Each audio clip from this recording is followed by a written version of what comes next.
good morning, and Happy New Year. I will now call the City Council meeting of Tuesday, January the 9th, 2018 to order. Clerk, please call the roll. Council President Pro Tem Bree, Councilmember Zapp, Councilmember Ward, Councilmember Kersey, Councilmember Kate, Councilmember Sherman, Councilmember Alvarez, Councilmember Gomez, Council President Cole. Here. We will begin this morning with the invocation by City Clerk Malin, followed by the Pledge of Allegiance by Council Member Zapp.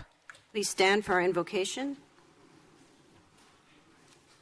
Grant those who hold office in this city the spirit of wisdom, charity, and justice, that with steadfast purpose they may faithfully serve in their offices to promote the well-being of all people.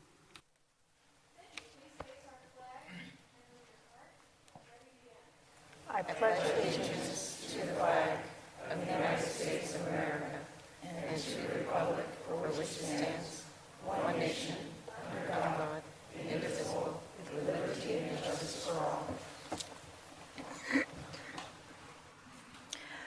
We will now proceed with approval of the council minutes. Yes, the minutes from the following meeting stand approved by unanimous consent since they were not pulled for discussion by the legislative body. November 6th, 7th, 13th, 14th, 2017, and November 20th, 21st, 27th, and 28th, all adjourned 2017. Thank you. We'll now dispense with the consent items. Have any items on the consent agenda been pulled by members of the public? Yes, item 105 was pulled by a member of the public. Are there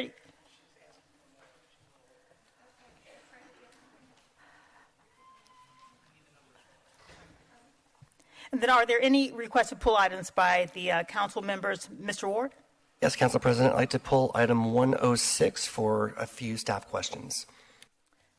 Thank you.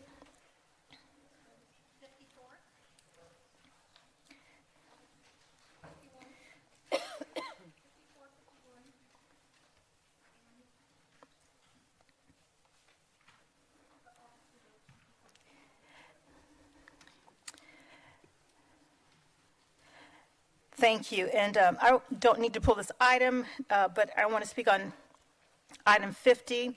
This item is the approval of the joint use agreement between the City and San Diego Unified for the recreation facilities at Horton Elementary. The facility plans include 3.5 acres of turf field, a decomposed granite field, and walking track, as well as asphalt playing courts and play equipment. Just about 2 years ago, we received full support from the MLK Rec Council, the Park and Recreation Board, and the school district to move forward with this project. So I'm excited to finalize the agreement and get construction underway. I've also been told we should have everything completed about a year from now, so I'm really looking forward to having the space open for the Encanto community to come and enjoy in 2020. And thanks to everyone who worked hard to make this happen. Now, prior to taking the vote, the clerk will note the consent agenda.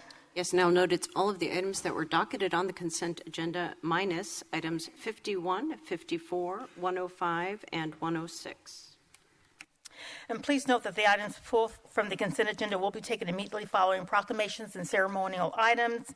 Do I have a motion to approve the consent? Motion by Councilmember Sherman, second by Council Member Kate. Please vote. Clerk, please call the roll. And that passes unanimously. We'll now proceed with proclamations. Yes, the following proclamations will be presented in council chambers. We'll start this morning with item 30, Council President Cole proclaiming January 9th, 2018 to be Broadway Musical Hamilton Day in the city of San Diego. We do have some public speakers. We will take all the speakers at the end of all of the proclamations. Join me.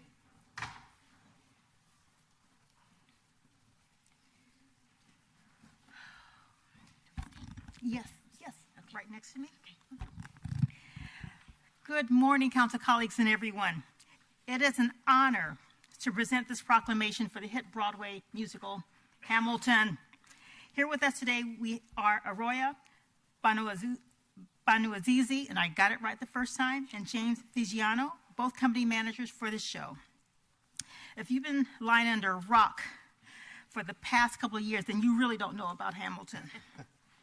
It was created and composed by Lin-Manuel Miranda and features a multiracial cast rapping and singing the story of Alexander Hamilton. It all started in 2009 when Mr. Miranda read the biography of Alexander Hamilton and was inspired by his story. Then, a few months later, he performed at the White House Poetry Jam, where he debuted the song Alexander Hamilton. In 2015, Hamilton had its official opening night on Broadway at the Richard Rogers Theater, which received positive feedback and unprecedented advance box office sales. Hamilton went on to win numerous awards and honors, including 11 Tony Awards, the 2016 Grammy Award for Best Musical Theater Album, a top spot on the Billboard Rap Albums chart, the #2 spot in Billboard 25 Best Albums of 2015, and the 2016 Pulitzer Prize for Drama. This is our thank you to all of those who worked tirelessly to make this show such a success. Hamilton is one of the best talked about Broadway shows, and we are absolutely thrilled to have them here in San Diego. And just on a side note, you know, back in elementary, I did a dance. It was an Irish dance. And so if you need a cast member, we're always looking for good talent. thank you. Just let me know. Thank you. So now for the proclamation. Whereas the hip-hop musical Hamilton is one of the most successful musicals in Broadway history and continues to redefine the genre as we know it by opening doors for more diverse actors and rethinking how narrative and music can be combined in innovative ways. Now, therefore, be it proclaimed by the Council of the City of San Diego that this council, for and on behalf of the people of San Diego, does hereby proclaim January the 9th, 2018 to be Broadway Musical Hamilton Day in the City of San Diego.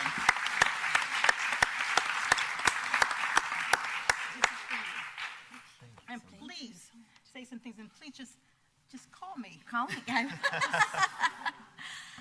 Good morning, members of the council, and thank you. It's an honor. Thank you, Council President Cole. On behalf of Jeffrey Seller and the creative team and the producing team of Hamilton, an American musical, we are honored. It's with sincere gratitude that you present us with this proclamation. And I have to say, just a side note myself, I am a San Diego State alum. I went to San Diego State in the late 80s, early 90s, and got my degree in dramatic arts, got my professional theatrical career started at La Jolla Playhouse. So for me, coming back to my scholastic and early professional roots, it's just amazing and wonderful to be here. So thank you. Thank you very much, and we hope to all see you at Hamilton. Thank you so much. Thank you. Can we take a picture?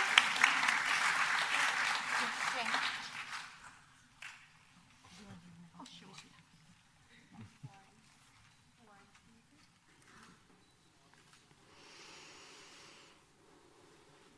Thank you so much. Thank you.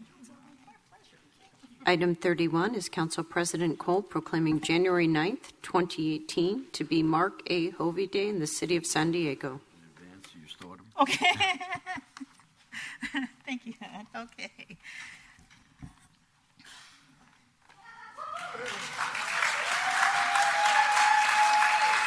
Anybody else? Come on up.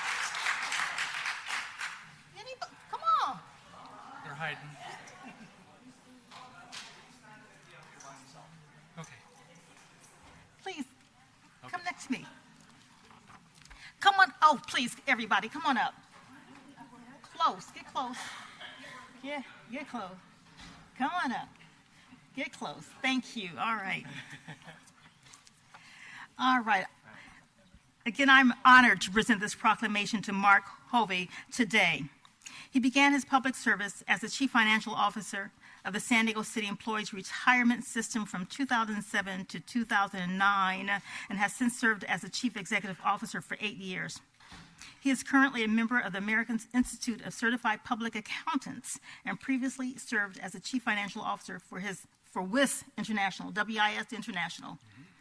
He is the President of the California Association of Public Retirement Systems Board, past President and current member of Volunteers of America, a trustee of the City of San Diego Defined Contribution Board, and a member of the Corporate Directors Forum. He even went on to receive the governor's agency's most admired CEO award from the San Diego Business Journal in 2015. Under his leadership, the pension fund has grown to more than $8 billion in assets for the benefit of over 20,000 members. Now the pension system has gained financial strength and made great improvements during his administration and management. As you can tell, Mr. Hovey is well deserving of this proclamation, and we just want to thank you. Thank you so much for your public service with the city of San Diego. And you will be dearly missed, and we wish you the best on your retirement. And with that, now for the proclamation. Whereas, under his guidance, SD SERS has become a model of best practices for public pension plans across the country in the areas of governance, finance, investments, information technology, and member services. Now, therefore, be it proclaimed by the Council of the City of San Diego that this council, for and on behalf of the people of San Diego, does hereby proclaim January 9th, 2018 to be Mark Hovey Day in the city of San Diego. Thank you so much.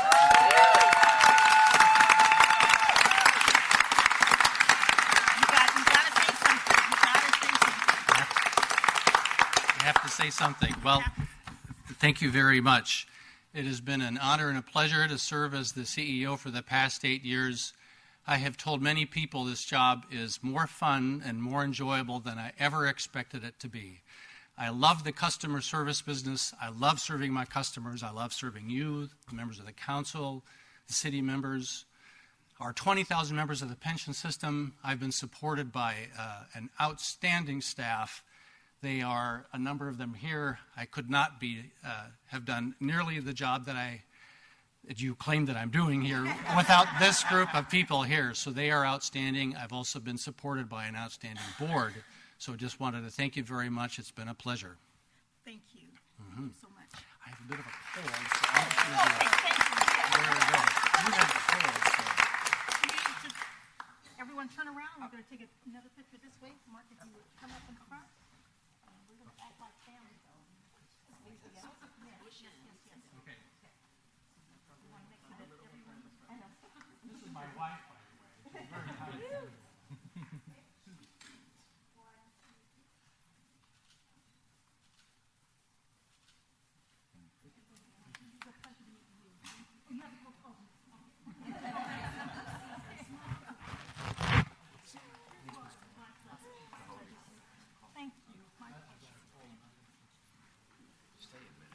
Item 32 is Councilmember Zapf proclaiming January 2018 to be Human Trafficking Awareness Month in the city of San Diego.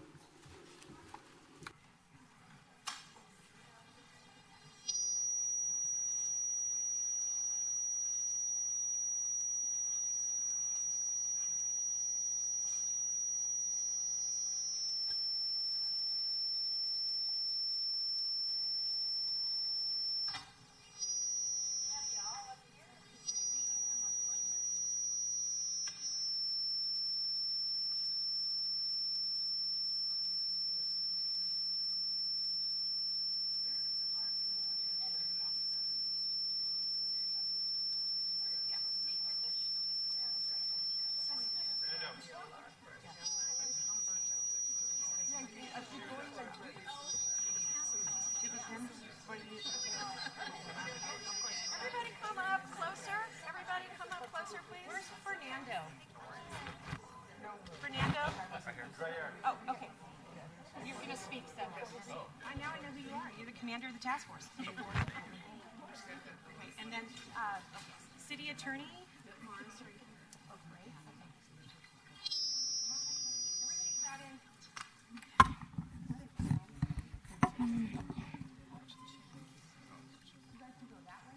I'm just going to introduce everybody here.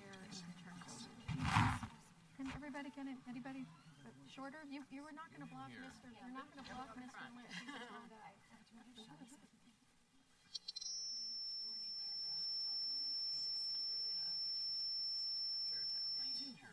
And more.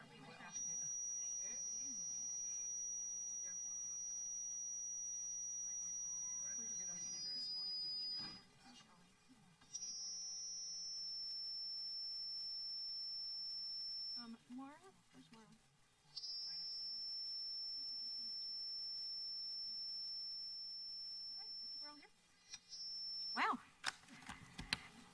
First of all, I cannot believe it's been a whole year. It just seems like we just did this. It's pretty amazing. But I thought we would start this off and get my horrible frozen position off the screen there and start by playing the PSA for Human Trafficking Awareness Month. Okay, go. I'm Lori Zaff, council member and mother of 2 teenage girls. January is Human Trafficking Awareness Month, and I'm here to share the ugly truth about juvenile sex trafficking in San Diego. A joint study by USD and Point Loma Nazarene found that unsuspecting San Diego high school girls have been lured into the sex trafficking trade and are sold and paid for over the internet every day. This could happen to your family. Be informed. Get the facts. All right, thank you. Well, we have brought about a lot of awareness this past year, and we still need to continue to educate everyone, especially our youth, about this very serious subject. We will never arrest our way out of this tragedy of human trafficking, but we can raise awareness and let families and teens know about the real problem, about the signals and, just everything that's going on. I recently learned that the business of human trafficking actually generates more income for the traffickers than the San Diego Padres do for their association. And we had a little get-together an hour before the council meeting and invited all of these organizations and people who, the city attorney's office and others who are doing great work. And I wanted them all to kind of see what everyone's doing, bring everyone together as I've done in the past for mental illness and foster care and foster youth. So I'm going to just quickly go through everyone who is here in solidarity behind me. We have the San Diego Attorney's Office, Mara Elliott, our city attorney and her fantastic team of attorneys, our San Diego Human Trafficking Task Force, the California Department of Justice, our city attorney's office, I think that was a duplicate, our San Diego PD, Department of Homeland Security, the library, our library department is represented here, and they have spearheaded the Out of the Shadows campaign. We have Misty Jones, our library director, and Bob Kronk, deputy director, as well as Sheila Burnett and Eileen Labrador. Bill Lynch is represented here. Bill Lynch with the Lynch Foundation. And institutions of higher education include the University of San Diego, Point Loma Nazarene, and the University of California, San Diego. We have Lawyers Club of San Diego Human Trafficking Collaborative. We have Free to Thrive, Casa Cornelia Law Center, Junior League of San Diego, Churches Against Trafficking, as well as the Bilateral Safety Corridor Coalition, doing so much as they all are. San Diego County Commission on the Status of Women and Girls, Freedom from Exploitation, Generate Hope, and Breaking the Silence Together. This is a lot of collaboration, a lot of teamwork coming together. And I would now like to introduce my colleague, Barbara Bree, who has also been doing so much work on this, and great to have a partner like you on this really difficult issue. Thank you, Council Member. Great. Thank you, Council Member Zaff, for taking the lead on bringing this important issue to the Council. As a mother and a grandmother, I can't think of anything more horrific than profiting from the repeated abuse of a child. The average age of a trafficked victim is just 16 years old. And unfortunately, as Councilmember Zaff noted, this is a thriving industry in San Diego. Oftentimes, children and teens are preyed upon and coerced into this devastating life cycle of violence. My team and I recently visited the San Diego Human Trafficking Task Force, an interagency collaboration of law enforcement officials that works together to bring down perpetrators of these heinous crimes. From this meeting, I learned that traffickers have become increasingly sophisticated in their efforts to recruit and solicit their victims through online platforms and social media. I'm incredibly impressed with the innovative approaches the task force has taken to apprehend perpetrators and bring justice. According to the task force, reporting of suspected trafficking is up, and this could be due to effective awareness raising in the community. Reporting these crimes can be life-saving. We simply can't tolerate trafficking here in San Diego or anywhere. Human Trafficking Awareness Month is especially important because it's a time where we can shine a light on a crime that is often hidden in plain sight. In addition to the Human Trafficking Task Force, I applaud the District Attorney's Office, the Lawyers Club Human Trafficking Collaborative, and the many service providers here today for their relentless efforts to prevent these crimes and to support survivors. I'm proud to join my colleagues in proclaiming this January as Human Trafficking Awareness Month. I'd now like to introduce the commander of the San Diego Human Trafficking Task Force, Fernando Huerta. Good morning. Good morning. As a task force commander, it's my honor to be here and bring my team here today. 2017 was a very productive year for the team. We chased down over 315 investigative leads, which led to 93 criminal prosecutions. That includes city, state, and federal prosecutions. And even more importantly, I think, we were able to rescue 58 victims. We were only able to do that through the partnership of all the entities that are represented here this morning. In 2018, we're looking forward to another active year and a very productive year. We thank you for your support and continued partnership. Thank you.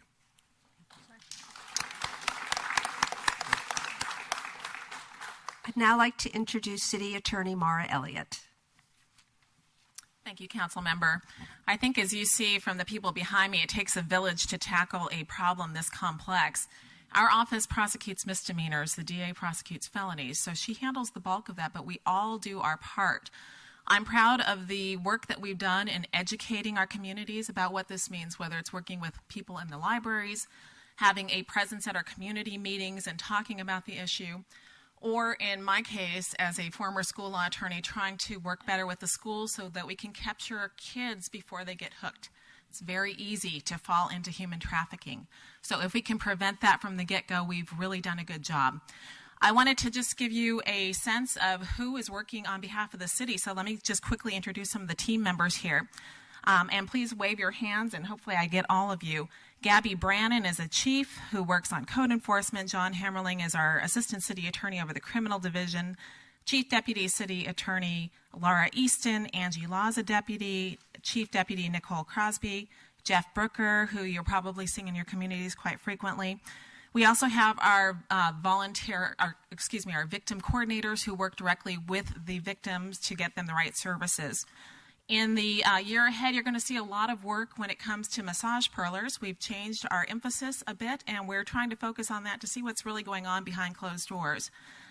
We also are trying to get, as I mentioned, into the schools and increase our community outreach. The Family Justice Center, thanks to the support of Chief Zimmerman and the mayor, will be coming back to the city attorney's office. It's coming home. And I'm looking forward to working with our district attorney, Summer Steffen, to really expand our reach and not just focusing on domestic violence, because all of these issues are very entwined, but to expand into elder abuse as well as trafficking. So there's a lot on the horizon for the city attorney's office, and I thank all of you for your support. Chief Zimmerman is here to say a few words. Thank you.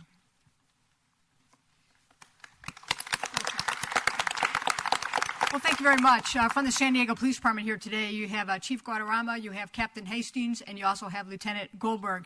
And as you've heard, that human trafficking is an absolute despicable crime, exploiting and stealing the innocence of our children.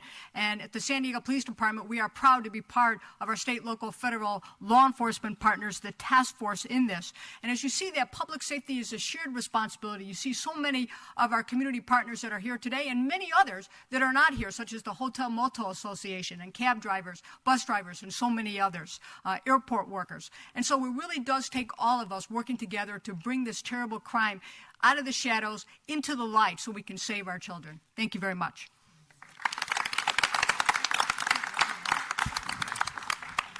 Thank you. So, did Ebony arrive? No. Okay. This is, one of those things that you have to go on the fly, because one of our key speakers, probably because of the weather was not able to make it. I've seen her speak. She is a survivor, and she has spoken at a Rise San Diego breakfast. She has an amazing story, trafficked at a young age and so forth. But we do have another wonderful survivor right here, Eliza. And I don't know if any of you remember the wonderful display we had, the shoes on display in the lobby for the whole month of January last year. And this was her display, walking in their feet. She can tell you a little bit more herself. Eliza, tell us a little bit about your experience. Good morning. Thank you, Lori. Well, I have the opportunity to stand here before you after taking a warm, wonderful shower and somewhat decently dressed, a privilege that might not be available to so many others who, as we speak right now, are abused in a slavery out there on the street, and that's what we are here for, to speak on their behalf. I wanted to address the issue of what does it take to heal from being a survivor of human sex trafficking. It's not that you get the cold and you go to CVS and pick up a cold flu and take the pill and the next day you go back to work. No, this is a lifetime event of healing, which sometimes does not get the privilege to heal, where a lot of women are actually would end their life because of the impact and the mountain of emotional instability to overcome this atrocity.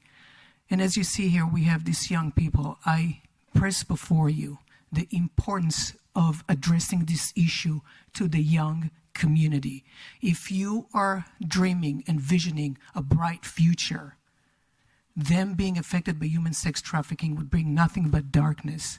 And as Oprah says, the day is on the horizon. We've got to go and educate them. You, and in your obligation, is to take us as survivor, or anyone who's working on behalf of making this street life better, to take us to educate them. Education is the number one and most important element to eradicate this, because as Lori mentioned and shared the story about her daughter, which I think it's amazing, we have the similar story last November. I organized the Me Too March, where a young girl on a national television broke her silence to her mom and said, "I was raped at age of 13. That's the generating of healing, not holding the shame and the secret in our heart. So the other element that is really important is your obligation also is to provide more housing. We go out there and do the work, and there is... Thank you. We do all the work necessary, but then we get into this thick wall where we have nowhere to put this woman except the place where Susan Muncie runs, the Generate Hope. There's only 6 beds, 28 or 32 in the county. That's not okay. So we really need to emphasize, but more importantly, is that we need to know that the children of our future should not say me too. They should say I am free. And the freedom comes through education, through this amazing work, and we need to be there for them and make a difference so we don't have to stand and work for them to be in a better place. They are in a better place if they are not a victim of human sex trafficking. Thank you. I knew you'd be powerful. I also wanted to, I did neglect that the San Diego Unified School District Police Captain is here also, so thank you for joining us. And I did want to clarify, because it sounded like my daughter was sex trafficked. I told a story earlier about the awareness and how she, and I've shared this here in the council, on how she believed she was targeted. And because she was aware and saw the signals, that she was able to the light bulb go off and able to, get away from that situation. And so thank you. So we have, just the prevention and awareness, it's growing. We want to prevent what happened to Eliza, prevent what happened to Ebony. And wow, what a fantastic team. And now for the proclamation? Well, we can both do it. Okay. We're not going to read the whereases. I think you've heard a lot of what we've already written. So we are proclaiming that on behalf of the council and the people of San Diego that January the entire month of January 2018 to be Human Trafficking Awareness Month in the city of San Diego, and all of you will get proclamations, okay? So thank you. Thank you. Where should we do a photo? Well, let's, where should we do a photo, folks? Behind you. Short ones up front. Come on, get over here. I'm vertically challenged. Everybody, if you do it up there. It sounded like somebody burped.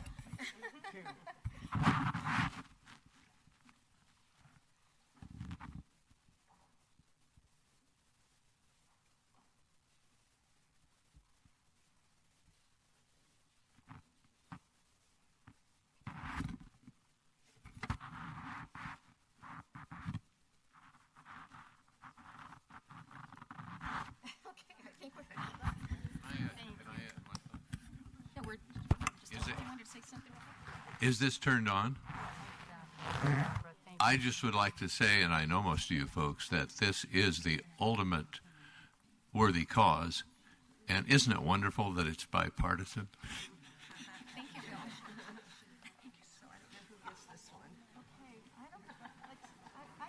Don't forget the Angels of Trafficking breakfast, Thursday, okay? It's our kickoff. Why don't you get this? Me? Te lo mereces. Yo soy mucho más. Well, because you have your That's fine. Perfect. Very well deserved. Everybody's going to get one. Thank you so much. No, everyone's going to get one. I know, but with Fernando for 1 second.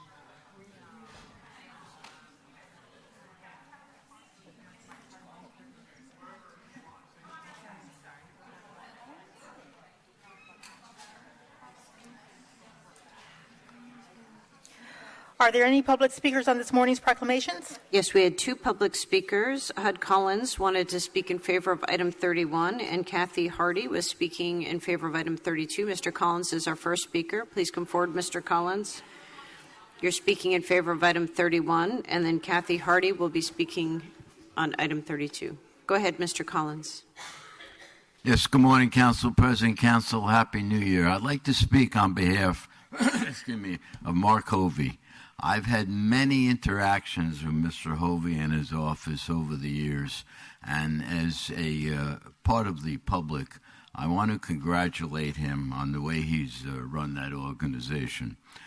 Anytime I've had contact, including recently with Director of Communications Jessica Packard, they've always been very responsive to me. And have always provided all information. Mr. Hovey has been especially nice, going outside of what he had to do to provide information, etc. So I'd like to extend on behalf of the public, a congratulations to him and wish him well in his next endeavor. Council President, for the record, I do not think it is proper when the public is up here to talk on a proclamation, whether it be for an entity, like the first one that was presented, or for a particular person, in this case, Mr. Hovey, to have to wait until a later time, until, for instance, Mr. Hovey has left. It makes no sense. Bob Kay continually gets up here, and I differ from him, but Council President, anybody who has something to say, especially about an individual, should be allowed right after the proclamation to come up here and say something. Makes no sense. Most of the comments usually are affirmative, but why would those comments not be heard by an individual and their associates or family after they've left? That makes no sense whatsoever. So I'm asking you, Council President and the Council, to reconsider and to allow the public, if there is something to say, right after the presentation. It only makes sense. We don't have to have a lawsuit to determine that. Thank you, and Happy New Year. Thank you. Kathy Hardy is our next speaker. Ms. Hardy is speaking in favor of item 32. Thank you, City Council, and I truly appreciate all the efforts that you do. I represent Freedom from Exploitation, and I do direct outreach to human trafficking victims. I created the Survivors of the Streets First Offender Diversion Program for the City Attorney's Office. I participate in the John School that they have. We go and do classes at Las Colinas for women that are getting out of jail, referring them to the North County Lifeline Grant so that they can get further help and not have to be in this recidivism act that's going on. We also go to juvenile hall and we speak at different entities. My concern today is that we have, and Aliza Amar actually addressed this, we have no place to put victims once we have them in our clutches. Because I see firsthand kids that have been victimized and they go out and they get arrested for something else and they end up in juvenile hall and they cycle in and out of that, and then they end up in my first offender diversion program, and then I see them in Las Colinas. There is a documented trail of everything that is going on. Services are wonderful. Therapy is great. But what happens when you have no place to put them? Also, our prostitution impact panel calls itself a restorative justice. But the money that they get from the Johns that go through here, none of it goes back to victims. It is sitting in a bank account. And I've asked this of our prior city attorney, and they didn't even know what they were doing with it. That money collected should go into services. It should go into housing. It should go into something to help repatriate the victims into society. Because I see a lot of homeless ladies, and I have gone as far as Palm Springs, I've gone as far as Fullerton, trying to get people someplace where they're safe, because we don't have enough beds here. I don't care if the money goes to me, because I've never been paid since 2002 for doing the Survivors of the Streets group. I've never been paid by anybody. I get no funding for it. I do it because it's the right thing to do. If there is a way to have a funding stream from the amount of money collected by the Prostitution Impact Panel to go into victim services, that would be a blessing. Thank you. Thank you. That concludes the public speakers on the proclamations. Thank you. Now we'll proceed with items that were pulled from the consent agenda. Clerk, please introduce the first item that was pulled from consent. Yes, let me first just note for the record that because none of the proclamations were pulled by members of the legislative body, items 30, 31, 32, and 33 all stand approved by unanimous consent. And I will turn to the pulled items. Item 106, sale of city-owned land located on the southwest corner of Hamashaw Road and Cardiff Street, San Diego, California, and approval of real estate broker commission. This was pulled by Councilmember Ward, but we do have a public speaker. Catherine Rhodes, please come forward. Hello, Catherine Rhodes in surplus land sales in Hamashaw. First, in the community plan, the real estate assets department was supposed to actually go to you, go to the community planning groups and say, here's some surplus land. What do you guys want to do with your surplus land in your council districts? That was your direction to staff. But instead, what staff did is nothing. They just kind of put it in there, and instead of, they literally are slipping this by you. It should go back to the community, because the community actually wants it for park and open space. It's part of their community plan. They have these park and open space plans where they don't have that much in that area. They don't have parkland, and this was supposed to be dedicated parkland. And so what this is you might think it's just one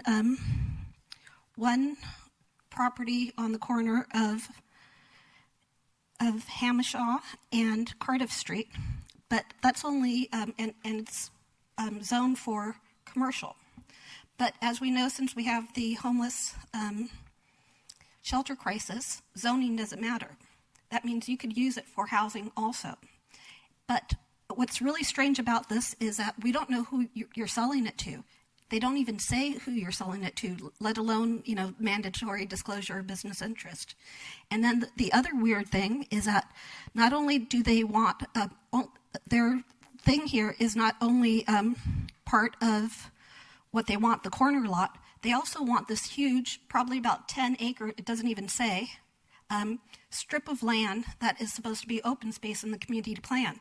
So what I would recommend for you guys to do is actually go to your community and say, what did you guys want to spend, what do you guys want to have this public land for? Plus you're getting like a super low price on this. You're not even getting anywhere near any correct price. So what they're trying to say is if you allow them to buy this one little corner lot in yellow for a little bit amount of money, they also want the whole entire area in red also. So this agreement that you guys are doing with unknown people, I think it should go back to staff, it should go back to the community planning group, it should go back to land use and housing, and this area would be a perfect place to put tiny homes. In the corner area, we could have, the main area where people can gather. And in this big, gigantic strip of land that looks like at least 10 acres, it should be that. Or the community also said, they wanted a trail through there. And so what you're doing is basically gifting public lands to unknown people, and I don't think it should go through. Thank you. Thank you. That concludes the public speakers. This item was pulled by Councilmember Ward to ask questions of staff. Thank you. Turning to Councilmember questions and comments. Thank you, Council President Cole. And I just have a couple of questions for staff, and I think this really comes in the vein of a memorandum that I submitted just a couple of days ago that reiterated some calls that I made last year for us to really better analyze and review comprehensively all of our surplus lands for the sake of housing opportunities. We know in our city budget we have, a lot of wants. We can't afford everything that we have to, so we have to make priorities. But, within our city jurisdiction, we have we're built out. We don't have any land opportunities to give away, and so we want to make sure that we are exhausting all opportunities for the provision of housing. So in that vein, I just was curious about this because for a District 4 property being at the corner of two major roads and along a bus line, this is a CC2 zone, is that correct? Correct. And CC2 does allow for mixed-use development. There could potentially have been a housing opportunity over ground floor commercial. Would that be accurate? Marshall Anderson, Mayor's Office. Yeah. I do not believe a CC23 does allow for mixed. Would it? It's just for commercial development. But it could have also been rezoned. We could have looked for an opportunity to be able to somehow acquire housing on site as a condition of the sale. So just to clarify, Council Policy 710 permits us to upzone or to rezone in the event that it will add value to the property. But beyond that, DSD typically doesn't spot rezone. They typically just rezone as a matter of doing a community plan update, but not usually, one property here and there. Because sometimes it actually leads to a community plan amendment, which is a major process just for one small site. Right. Thank you, Sibel. And I appreciate that. And again, I think a comprehensive review of all of our lands would be beneficial for us, is to be able to do just that, not to have to spot one parcel at a time, but maybe if we found 20 parcels like this that kind of fit the bill, we could do something also comprehensively that allowed us to use our land a little bit more smartly and in the vein of being able to build and provide more housing. This also could have been an opportunity site where if we retain this in the public realm and sort of absorb that ground cost of development, we could have leased something out for 99 years along with our housing development partners over at the Housing Commission, thereby reducing the total development cost and actually being able to provide more affordable housing in District 4.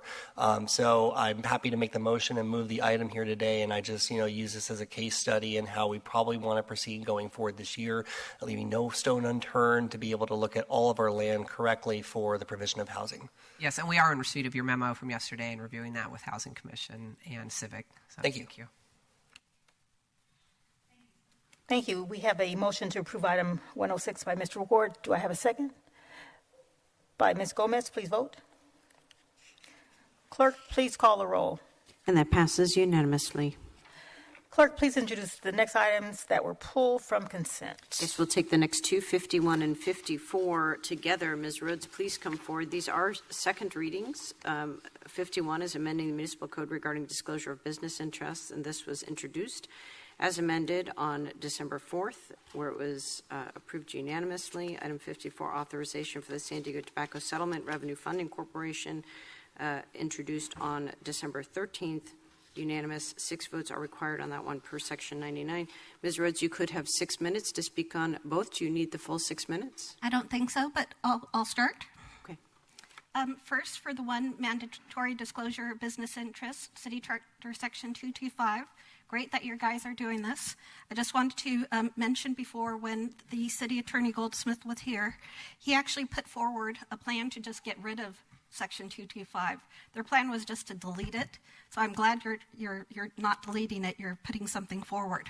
So what do I want? What have I done public records requests right now that I can't get?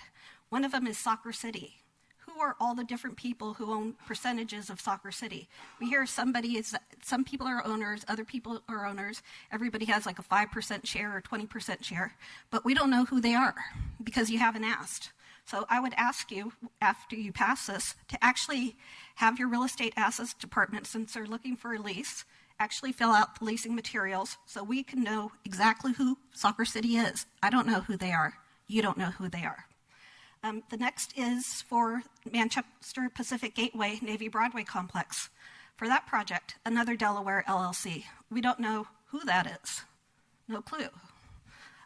Because, again, your city development services department that is doing the permits, they haven't asked for that information. Other people that we don't know is who is Ballpark Village LLC, or who is Padres LP, both Delaware LLCs or limited partnerships. You guys don't even know who they are. And the biggest one, of course, is for McMillan and NTC LLC for Liberty Station. You have one master Delaware LLCs, and what they did is they have 22 sub-LLCs that they created, all Delaware, so we have no clue who any of these people are. So this is part of our city charter that has never been enforced, so I'm expecting you to actually start enforcing it. That would actually be lovely. And what I would like to know is what percentage for these particular projects that are already here, that's already part of the thing, what information don't we have and why don't we have it? And I think this is very important for Soccer City before it gets any further put on the ballot. We need to know who we're doing business with. The next thing is the Tobacco Revenue Corporation. This issue is very close to the successor agency, because what this Tobacco Revenue Agency that you created is an agency with 0 employees. It's just out there. It's its own little agency. And what you did when you got the settlement is you made an agreement with the pension people, and you actually in 2006 you bought, I forgot how many, like $100 million worth of pension bonds. That was part of an agreement. So you were paying back that money that you put into the pension with this. So even now, you still have $65 million in outstanding principal of the 26 bonds. I think, of course, it should be taken care of, and you should get rid of that money, that debt immediately, because it's at an extremely high interest rate of 7.125%. So you have been paying 7.125% on pension bonds all these years since 2006. And the reason why you're doing this is because you guys have some type of loophole in a lot of your budget issues, your IBA issues, where you don't You don't have any budgets for agencies with 0 employees like this assessor agency and this tobacco revenue settlement. So what you're doing now is you're going to change the interest rate from 7.125 to not to exceed 5.5%. Why can't you get that down to 3% just to get rid of it? And then the even stranger thing is that you're going to try to borrow a new $60 million in CIP infrastructure bonds at 5.5%. Why aren't you using your commercial paper that's available through Sandag? You have, that much money sitting in Sandag that you could use commercial paper and pay 1.03%. Why are you possibly paying 5.5%? I believe this is a gift of public funds. And again, this is part of I call it the conspiracy of everybody to take on debt without really understanding why you're taking on this debt. I think this issue should go back to the Infrastructure Committee. Does the Infrastructure Committee really want to borrow $60 million in new bonds that they won't be able to use in the next 3 years? No. So this is just something I would very much like to take, for you to take care of. And I just kind of wanted to mention item 58, which is the leases for the concession stand at our city-owned reservoirs. This right here, the reservoirs, we have flat land all over our reservoirs that the sun evaporates 4 feet of water every year. It used to, before more of this global warming. So we're evaporating all this water. If you look at San Ms. Rhodes, item 58 was already approved as part of the consent agenda. Thank you. I just say, look at the beautiful cabins for City of Santiago. We could have our homeless right there on all our reservoirs. Thank you. Thank you. That concludes the public speakers on this item. Turning to council member questions and comments, Mr. Alvarez. Thank you. I'll move the item, but I am interested in clarity from the city attorney's office on this issue of potential contracts between the city and someone who might seek a contract as a result of a ballot initiative. And I don't think there's any reference to that specific scenario in the mandatory disclosure of business interest sections, but I would like some clarity. And I don't see Tom, but the deputy who did handle this issue stepped away. There was a miscommunication. My understanding is the same as yours. We can certainly get back to you after the hearing, or if you'd like to bring this back another day, we can do that as well. yeah, I don't want to hold this up, but because I don't even know that we could change that or not. So I'd like your guidance on that going forward. It could be read both ways, I think, and it just would be helpful to get the guidance. Thank you. I'd move the item. Thank you. We have a motion by Mr. Alvarez that was seconded by Mr. Ward. Please vote. Clerk, please call the roll. And both items 51 and 54 pass unanimously. Clerk, please introduce the last item that was pulled from consent. Item 105, Mr. Collins, you're our speaker on this. Please come forward. This is sale of approximately 0.115 acres of city property at 1005 B Street, San Diego Assessor's parcel number 534-19201, and approval of real estate broker commission. You'll have 3 minutes, Mr. Collins. Yeah, thank you, Madam City Clerk, Council President. I'd like to direct my words here to the IBA and to you, Council Member Ward. You spoke on land a little bit a while ago. I want to make sure that this council understands that we have 1,800 city properties. We should not be selling any properties, 105, 106, any properties, Madam IBA, until we get our finances squared away. I've been talking about this for months and months and months. We have a third of our general fund going to the pension as a payment. I think it was $325 million on July 1st. New police raises will push us above $330 million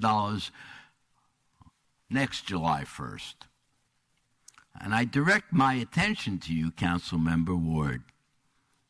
There should be no sale of any properties until we have our finances squared away. I don't understand why this council, together, Council President, doesn't understand that. You have no money for anything extra. People on the street, etc. And until you get that squared away, there should be a freeze on all sale of any property that we have. I don't understand why that's so hard to understand, Councilmember Ward. You just seem to go along like we have no problems in this city. We're flush with money. We're not. We have spent in the last 12 years $3 billion on pension payments, and you're not entertaining anything on how to solve that. We got $18 billion in assets. You mean to tell me with all the brains up there you can't figure something out and square the pension payment away once and for all? You're getting paid big bucks over there, Councilmember Sherman. How about it? I gave you a plan. You promised me we would have it solved. Bring it back to the council. Nothing. Don't sell any property at all. That Thank you. concludes the public speakers on item 105. Turning to council member questions and comments, Council Member Ward. Thank you, Council President. This subject property is in my district, and I know that it does offer the opportunity for housing through this sale, and I also appreciate that we have a balanced budget. Happy to move the item. Thank you. We have a motion by Mr. Ward. We have a second by Mr. Kate. Please vote. Clerk, please call the roll. And that passes unanimously. Thank you. The city clerk will now read the closed session items into the record and note any public speakers on these items. Clerk, please proceed. Yes, and Ms. Rhodes, why don't you please walk forward? She's our one speaker. Let me read them into the record. Conference of Legal Counsel, existing litigation pursuant to California Government Code Section 54956.91, CS1, Amanda Skarsky versus City of San Diego, CS2A, the Isaiah Project, Inc. versus City of San Diego, CS2B, Eric Arundel et al. Versus City of San Diego et al., CS3, Regina Copobianco et al. Versus City of San Diego, CS4, Kenneth Simmons versus City of San Diego et al. And Ms. Rhodes, you'll have 3 minutes to speak on CS2. Go ahead. Thank you. This one is the Isaiah Project. And actually, when you, way back in the day, I was actually the person that finally got the keys from Civic San Diego, who was, not allowing us to have the keys for the first Waterman check-in center. And it was just me going there and saying, we want the key. This is part of our the lawsuit. We're supposed to have access to it. And we finally got it after a very long time. So what this is that the police, when, right now, the police are putting a lot of homeless people in jail. They actually consider jail shelter. So when you have a lot of people missing out there, but they're in jail, they're now considered sheltered by you guys because of the definition of what a sheltered homeless person in jail is. What I think you should do for this Isaiah Project is actually just follow what you already agreed to. The police, when they put people in jail, are supposed to take their belongings and put it into a safe storage. That's not happening. There was a letter or a article in the Voice of San Diego for a lady who was put into jail where she just lost all her belongings. Some of her belongings were there, some were not. So, so what is the solution to this? Well, you have your homeless court, but when we looked at that, hardly anybody who actually has tickets for encroachment are actually going to the homeless court to get rid of it. So what they have is now, it goes further. Now they have warrants out for the arrest if they don't pay it, and now a lot of them just keep on going to jail over and over again. So what I would request for you guys when you go into closed session is actually tell the city attorney that you want to have some compassion for these people, specifically because you guys here are responsible for the 10,000 affordable housing units and SROs destroyed in 10 years. Plus, the sad thing is it's still ongoing.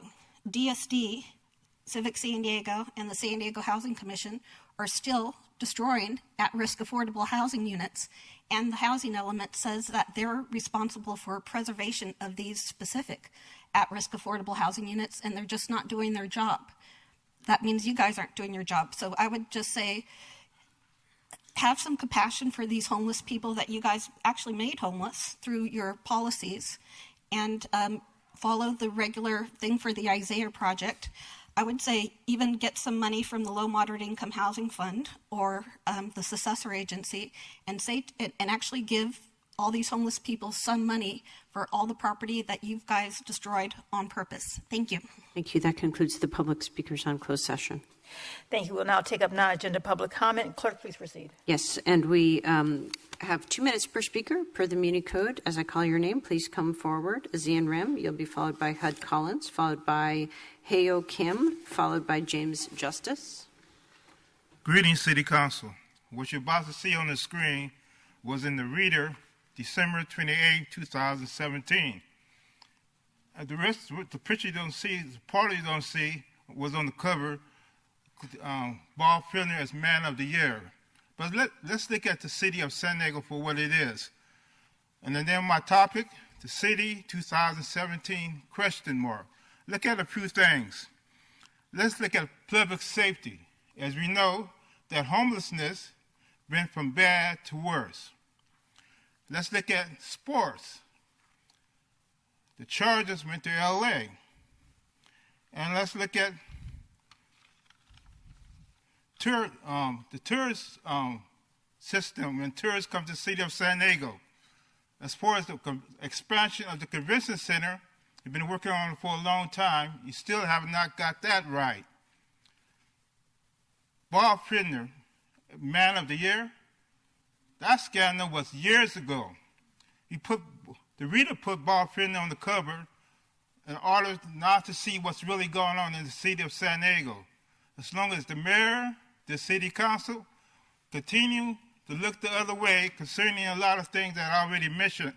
And there's a lot of things I could continue to speak on, but my time is not really there for that. So the city of San Diego, from the mayor's office to the city council, just start doing the right thing for the year 2018. As for 2017, on the subject that I already mentioned and many others, this city is lagging. As Mr. Collins already said, we need to get it right, from the mayor's office to the city council on a lot of other subject matters. Let's do the right thing on behalf of the city, not just for homelessness, not for this or that, but for everybody. Thank you very much, and please get it right.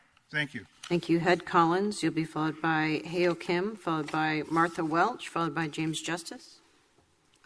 Good morning again, Council. For months, I've been asking this Council and the Mayor to appoint a marijuana czar.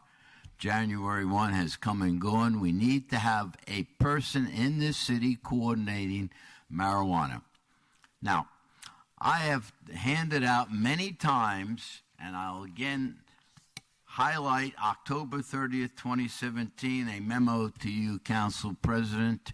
We need to address our illegally constituted government, and we need to address our financial crisis. Nobody seems to want to do anything whatsoever about that. Madam City Attorney, you advised, and I heard on TV last weekend, that Mr. Kate should be stepping aside and resigning. So, Council President, I'm asking you, on the 22nd of January, if there is nothing on the docket that is addressing Council Member Kate's inappropriate action, matter of fact, you have destroyed any position towards Soccer City. Put it on the docket and let's have Mr. Kate step aside. Also, You passed a resolution in regards to Soccer City. That cannot go forward. Mr. Kate has absolutely destroyed any negotiating position that we have, and that resolution must be withdrawn. The one about intention to put it on. On the 22nd of this month, if there's no action with regards to Mr. Kate, I will go into court. I promise you that. It's not a threat, it's a promise. Illegal government, your financial crisis, and Mr. Kate. It's time you do something about him. Thank you very much. Hei-ock Kim, you'll be followed by Martha Welch, followed by James Justice, followed by Catherine Rhodes. Good morning. My name is Hei-ock Kim, and I'm Executive Director of the Kim Center for Social Balance. That's our logo. I'm here today to introduce you to the Kim Center and inspire your support.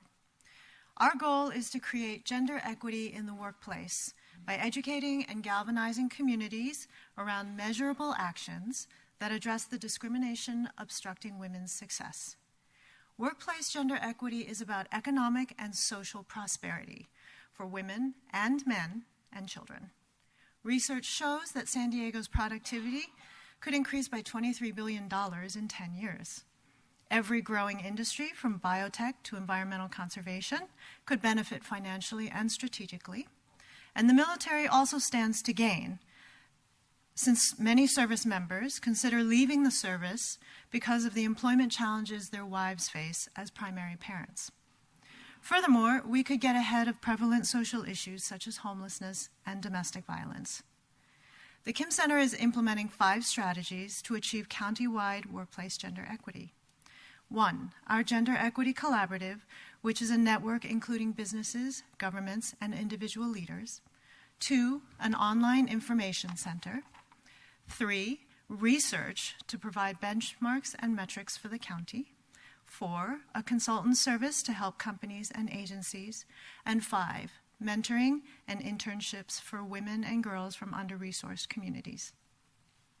I look forward to reaching out to each of you to share more about the Kim Center's mission and activities. And my hope is that we can all rally together to place San Diego solidly at the national forefront of economic and social prosperity. Thank you for your time.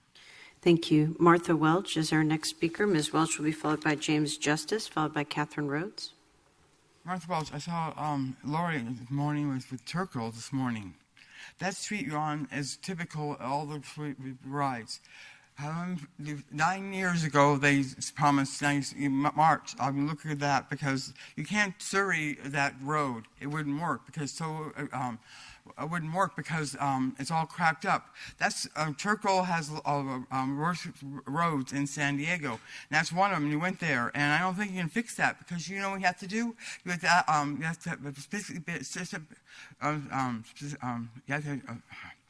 to do this, you have to money, but I don't think you can fix it.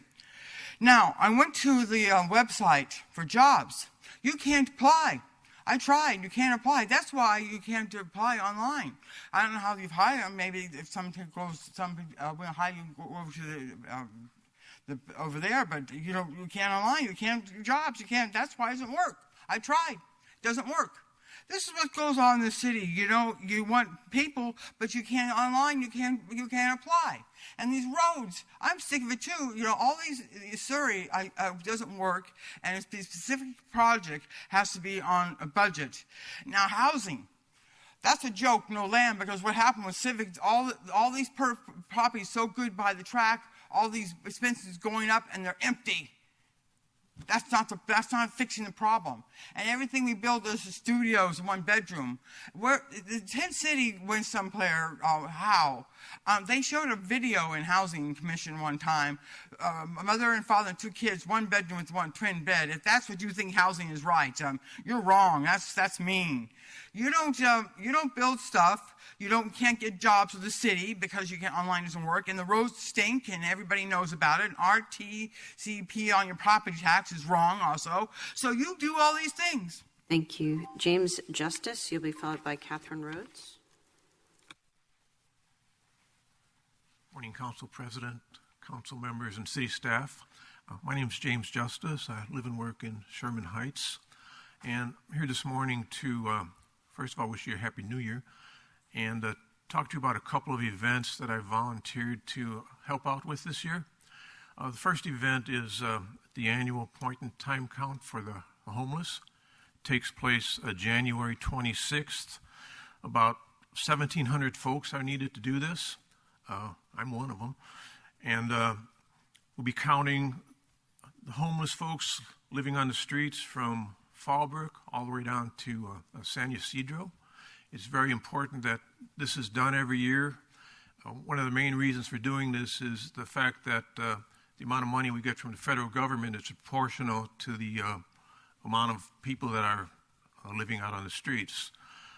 So we're a little short on the number of volunteers this year, so I'm asking all of you to consider doing this along with your staff and also the listening audience. They can go to the Regional Task Force website to volunteer. It's an easy process, takes a few minutes, and you also do a short online training to get signed up. So please consider doing this year. The second event will take place January 31st, right down here in Golden Hall. It's Project Homeless Connect. It's the 12th annual this year. And this is a one-day resource fair for connecting homeless people with various service providers out there. And it helps homeless folks get off the streets. So please consider volunteering for both these events. We also need donations for Project Homeless Connect again this year. We're a little short on donations. So we'd ask the listening audience to please help with both of these events. Thank you so much. Catherine Rhodes is our final non-agenda speaker. Hi, Catherine Rhodes from Point Loma, and I wanted to talk about my seismic concerns specifically for San Diego Seaport Village. So anyway, in the Engineering News Record, they have a great article on this project, and one of it is how they're going to ensure resiliency to future sea level rise. And the great news is that they're doing the bathtub foundation that I keep on bringing up all these years. So what they're going to do, which is great, what they're going to do is in that area go down 2 levels for 2 levels of underground parking or for space that you can create for anything you want, including transportation or water capture or parking. And they're going to build a bathtub foundation, a big, huge, giant bathtub foundation. And what that does, it helps with sea level rise, because once you have a bathtub foundation, you won't have any way, right now what happens is the water is percolating up through the liquefiable soils and actually will have a lot of damage in all our areas of port tidelands. So what they're doing is the best possible thing that they could do. So what he says here in the report is, we're looking at, what they say is, basically we're essentially creating a big bathtub under the ground, and that's going to help them with resiliency. That's their resiliency plan for sea level rise. That could be done all over the portlands, and we could create space. We could take that sand, we could put it on the beaches. We could mine that sand that we have never mined. You're sitting literally on a gold mine. The other big thing is they found the active fault that we all knew was there, so they're going to have to redesign their project. But that fault, of course, also goes through Navy Broadway Complex, which will be great when they actually turn in the reports. Thank you. Thank you. That concludes non-agenda public comment this morning. Thank you. Due to the time, we will be trailing Mayor, Council, City Attorney, Independent Budget Analyst, and City Clerk comments to the 2 p.m. Council session. We will now adjourn into closed session, and we'll reconvene at 2 o'clock p.m. Thank you.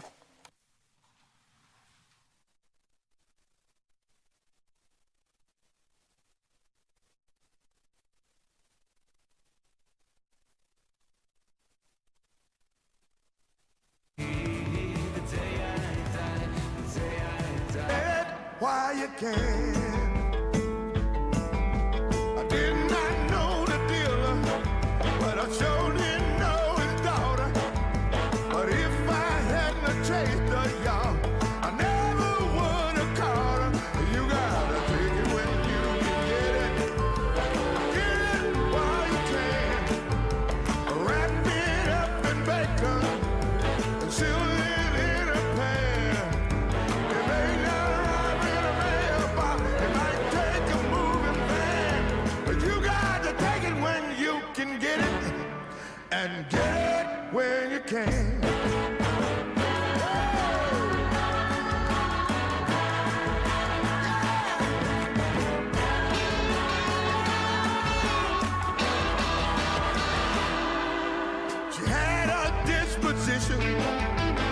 much like I'm the dead.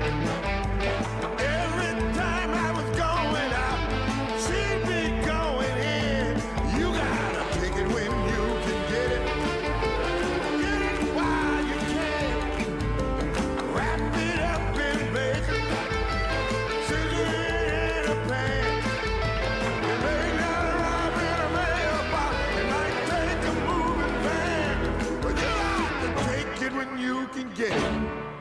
And get it while you can. You got to take it when you can get it. And get it while you can. When you look so good, the pain in your face doesn't show.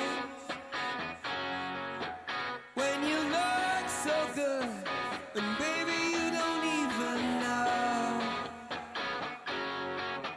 When the world is ours, the world is not your kind of thing.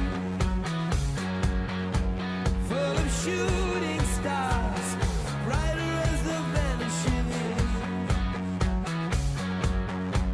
Oh, you've seen enough to know it's children who teach. You're still free enough to wake up on the bed of a beach.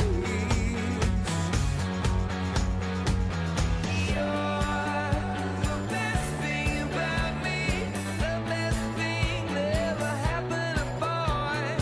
You're the best thing about me, I'm the kind of trouble that you enjoy. You're the best thing about me, the best thing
family, swinging from the branches of the tree. God only knows we don't need ghost stories.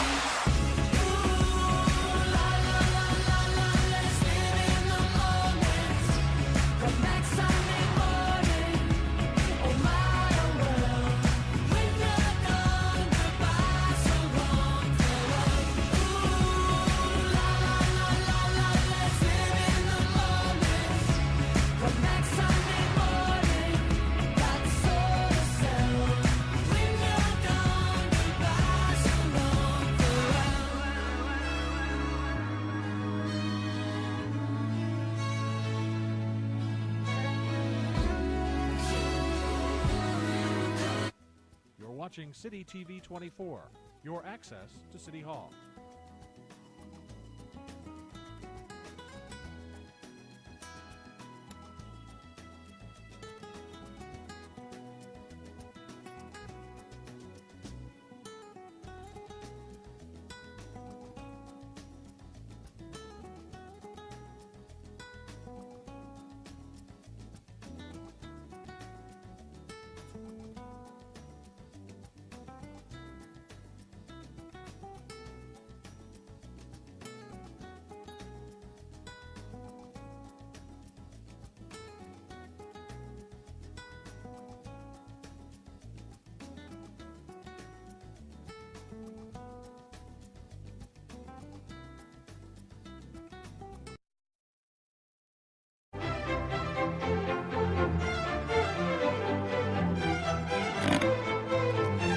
Good afternoon. Clerk, please call the roll.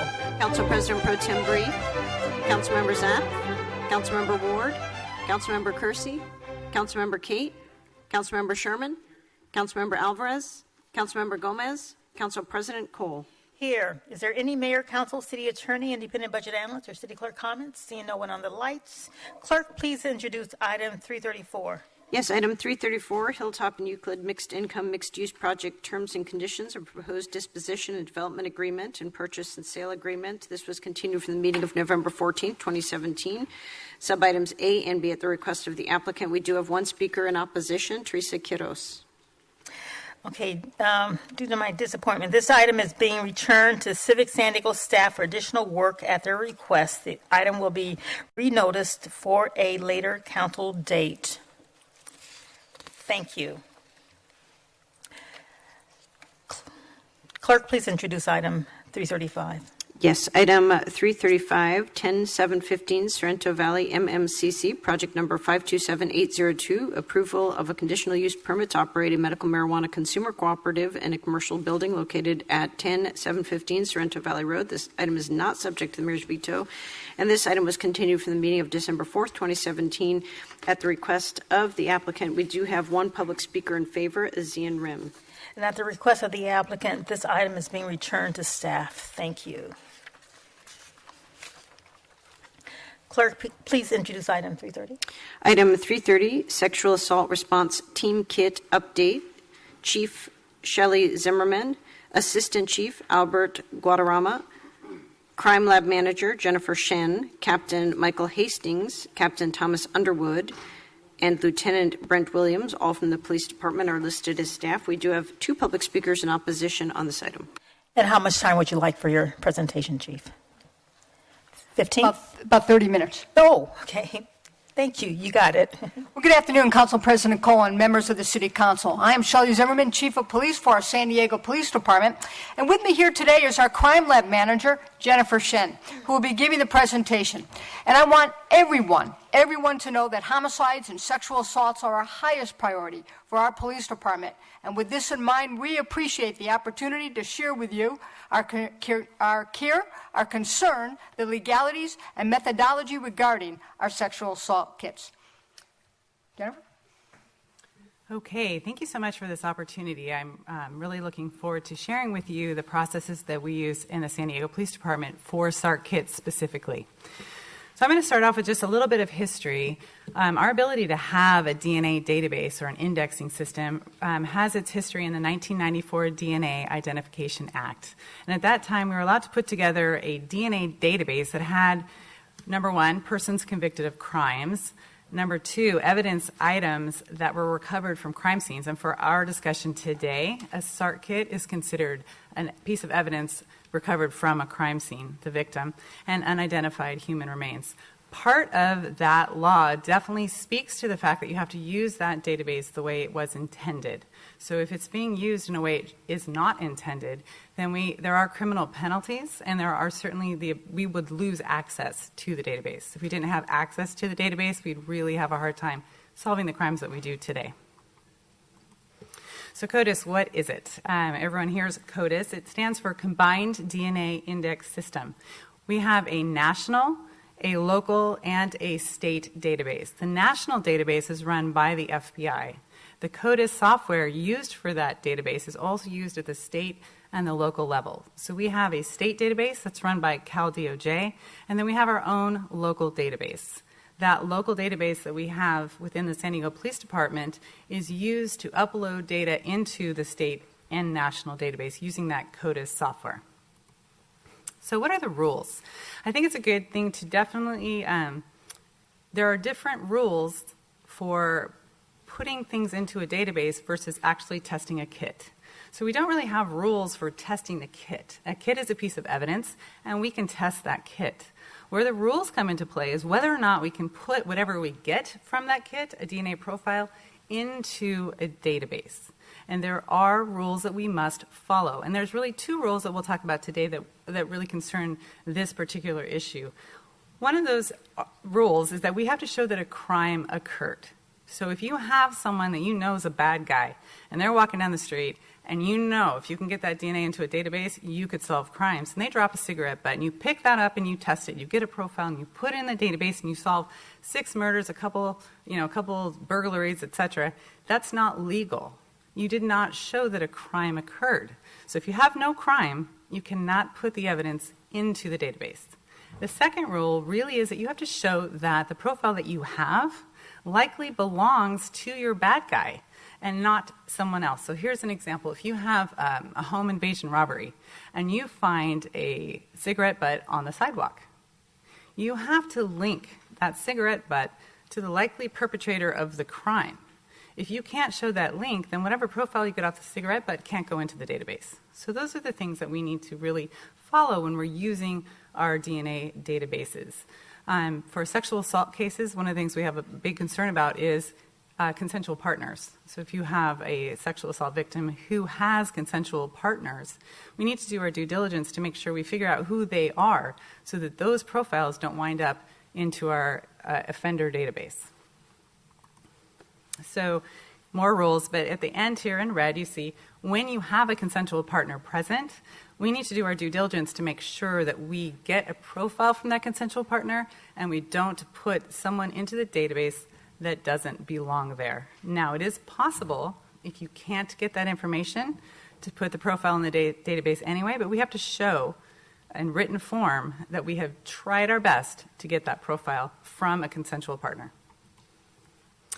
I put this in here just to show that the law in California does not override these rules. This is right out of the Sexual Assault Victims Bill of Rights, and it says the section does not require a DNA profile to be loaded into CODIS against federal guidelines. So we do need to follow them, even within our own state law. This comes from the MOU between the state of California and our laboratory, and here again it shows we must comply with federal law. If we do not, we can lose access to the database, and that's at a state and a national level. This comes right out of the National Best Practices for Sexual Assault. It was published last August, and here again, this is a flow chart out of that paper. It shows if a crime has not been committed, you can't put the profile in. If you haven't done your due diligence on consensual partners, then you can't put the profile in. So what's important to know? What I think is really important to know is that we test every single stranger case, every single one. And I don't know if this is common knowledge, but the vast majority of our cases are not stranger cases. They are acquaintance assaults. So 20-ish, 10, 15, 20% are stranger cases, and we test every single one.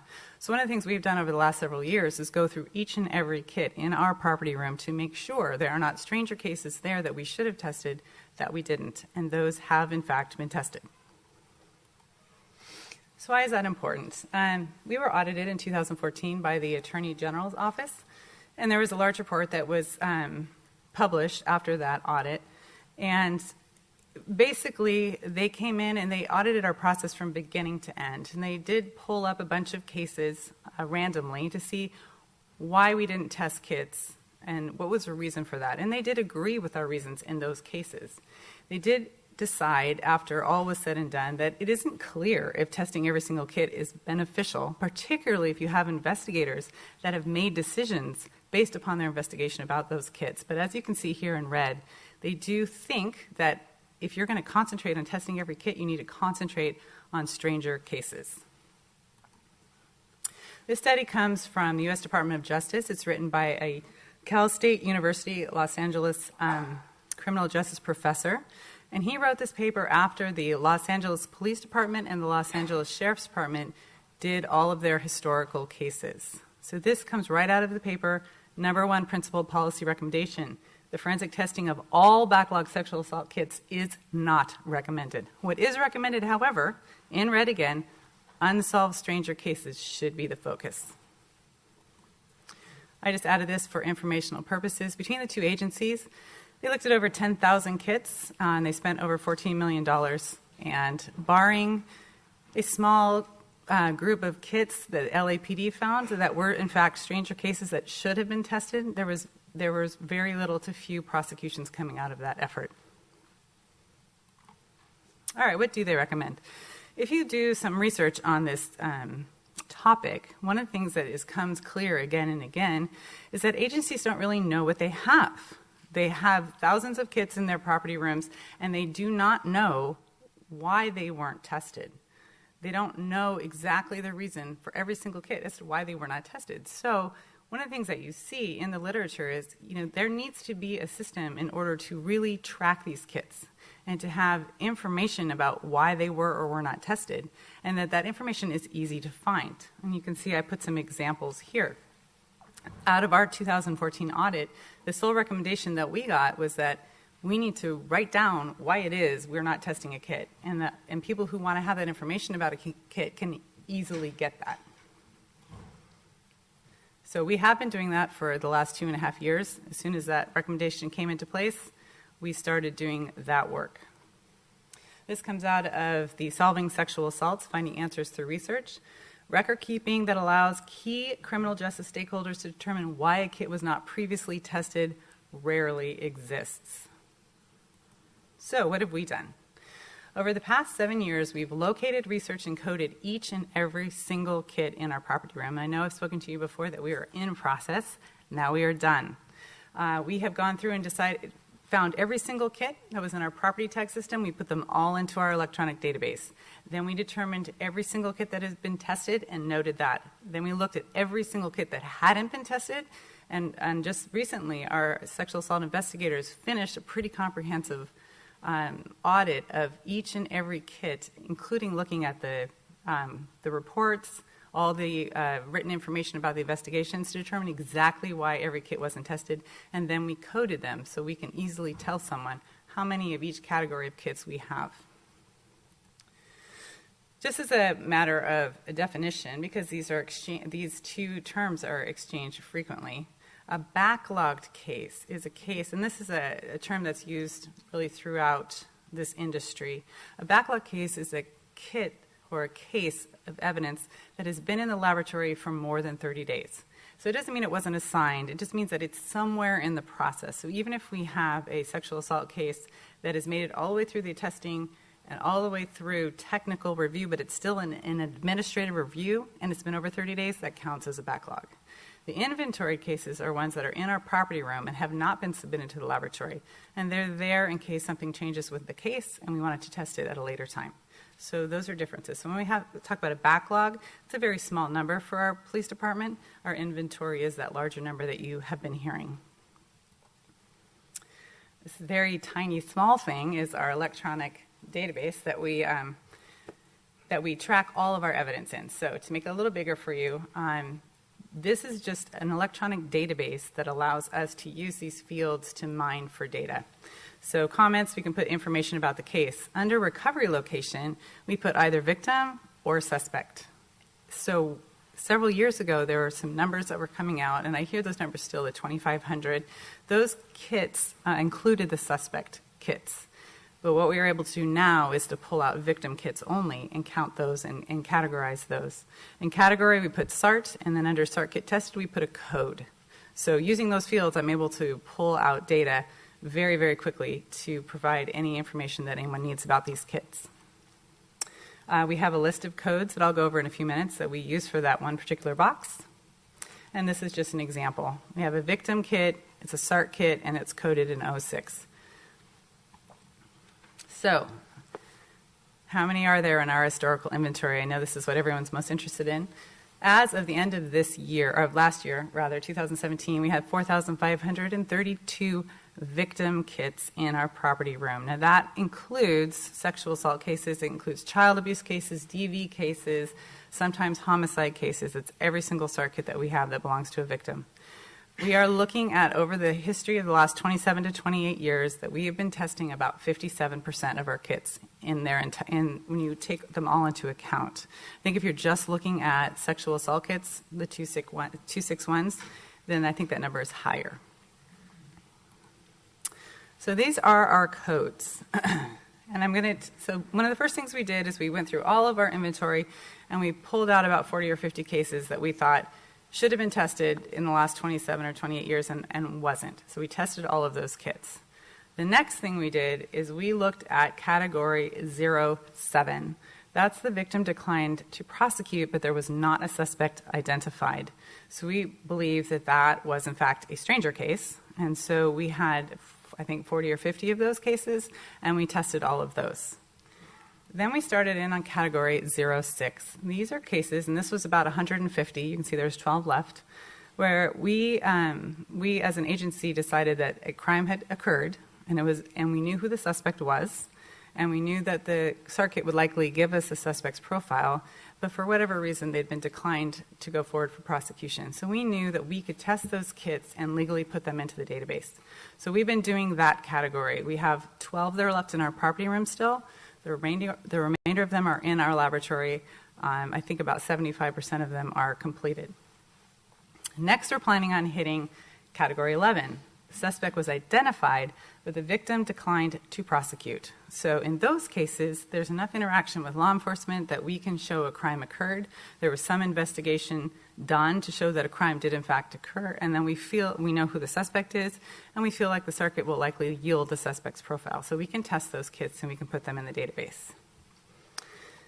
So the red ones are kits that we are not planning on testing. The first category is 08, and those are non-investigative reports.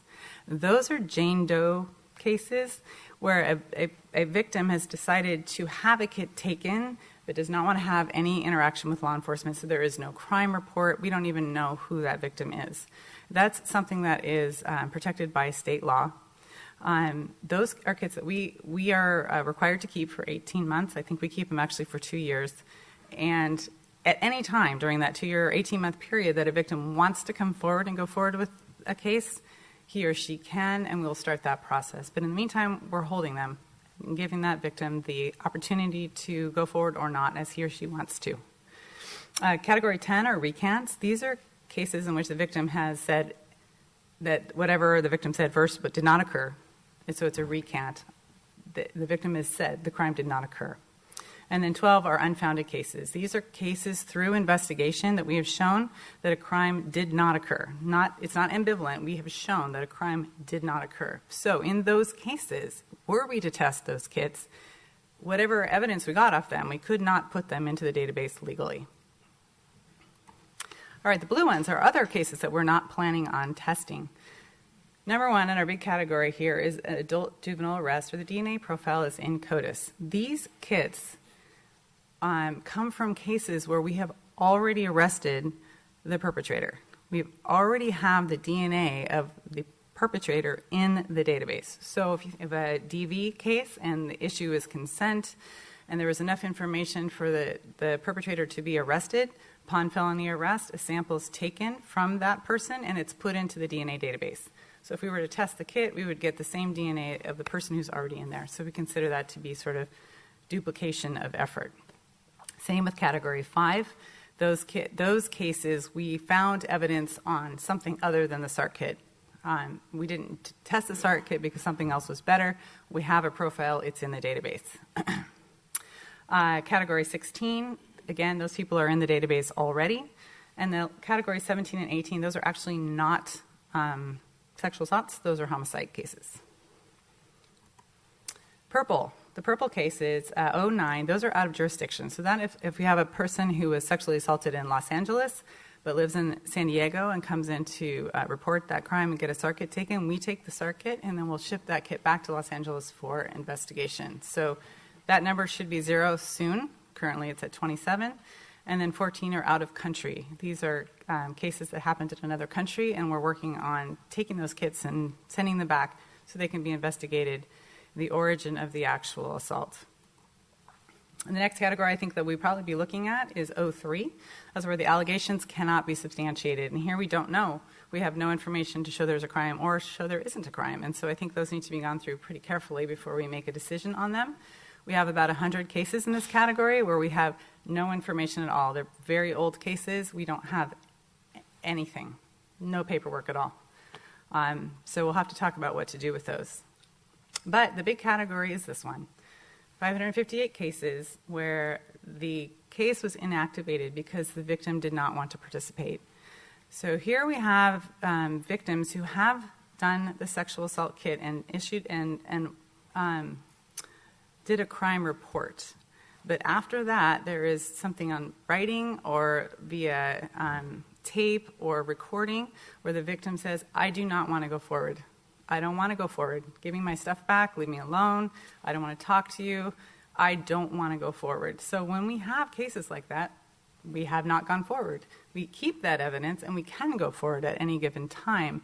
But if we don't have a victim that wants to go forward, then we don't. That's something that I think that needs some further discussion. So here's why. These cases, again, span 25, 26, 27, 28 years. Recommendation 30 comes out of the National Best Practices for Sexual Assault Kits. Here's the recommendation. Jurisdictions should have a victim notification protocol for informing victims of the status of their kits, including cases where the kits are analyzed after many years. So I think we need to have a process in place to do this testing if, in fact, we want to. Do we call a victim up 25 years later when the victim has signed paperwork that says, I don't want to go forward, and say we're going to go forward? Do we just go forward without telling the victims that we're going forward? I mean, I think we need to have some sort of process in place because I think it's a very, delicate situation. So here's what we would like to do. We would like to put together a working group for these 550 plus cases specifically.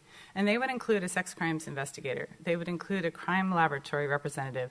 They would include a DA's office representative, as these are their cases. They would include a city attorney's representative, as I think we need some legal guidance. And most importantly, they would include a victim's rights advocate, because I think we need to take a victim's rights advocate's viewpoint into account when we're talking about this category of cases. A lot of great things would happen, I think, if we did this. Number one, we would ensure that we have a victim-centric approach, and that should be first and foremost in our minds. We also ensure that we're following the rules. We want to make sure that we're using something as powerful as a DNA database appropriately. We would develop a consistent strategy for evaluating these cases. So we have these historical cases, but we have all the cases that will come in the future, and if we can develop a really good protocol going forward, then we can use that for all the cases that we have to come. And I think we can also talk about the best way to handle victim contact. I mean, how are we going to do that? What is the best way? And there are papers and strategies out there that I think we should take a look at. I think a really great thing about this is that we would educate all of the stakeholders. So everyone who has a stake in this very emotional, complicated issue would be educated about what it is we have and what it is that what our concerns are. And all together we can come up with a really victim-centric approach that everybody agrees to. And last, I think the consensus among those stakeholders, would allow us to use our resources most effectively. So just a little bit of a squishy timeline here, but I think that we can have this working group in place by July 2018. We should be able to have those cases reviewed by the end of the year, and then I would propose that we would start testing those kits January of 2019, the ones that we decided that we should, in fact, go forward on. So the $500,000, we appreciate very much this money that the council gave us. It's been really very useful. Things that we've done with it, we have purchased a few pieces of equipment that take a really time-consuming manual process and automates it so that we think we can get 25 to 35% more samples processed through that step a day. We're using money for additional reagents and supplies. As we're doing so many more kits, we need more reagents and supplies to do them. We're using overtime money for our detectives to do the research on these cases and our analysts to test them. We're using some of the funding to get all of these cases back to where they need to be for proper investigation. And last, we are looking at companies that can provide us, at not too much of cost, a database that's specifically for tracking SART kits from the moment we get them to the moment they get through, hopefully through prosecution, and everything in between, so that going forward we have a really, first of all, it will help us because we're doing dueling spreadsheets throughout the department right now. So having everything in one place will be more efficient for us, but it will give us information that we can use 2, 3, 4, 10 years from now to really show this process that we're using, is it working? Is it good? What are the results? And we'll have that information for other agencies to take a look at going forward. These numbers have all changed because apparently my staff has been very busy the last week, first week of the year. So of these kits, we actually have 60 plus of them that are finished. We have 11 profiles now. We have 4 hits. Those 4 hits are to the suspect that we already knew was the named suspect. New legislation that's coming out, the one that most affects us, is AB 41, and this is a reporting legislation, so that within 120 days of the collection of the kit, we need to have information in this database about whether or not the kit was sent to the laboratory, whether or not a DNA profile was generated, and a few other things. It also allows you to put into this database information about why you did not send a kit forward, and that alleviates you of the responsibility. If you don't have a profile into the database in 120 days, then every 120 days you have to report on that. And the goal of this database really is to make sure that we don't have SART kits that slip through the cracks.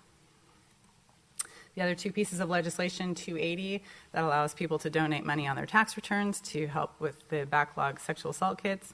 And 1312 gives our victims the ability to have a victim's advocate of the same gender should he or she choose to.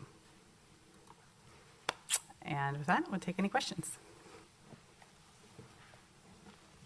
We'll now take public testimony. Clerk, please proceed. Yes, we have 2 speakers in opposition, Suzanne Morse and Davy L. Wilson. Please come forward. We'll start with Ms. Morse. You'll have 3 minutes, and you'll be followed by Mr. Wilson.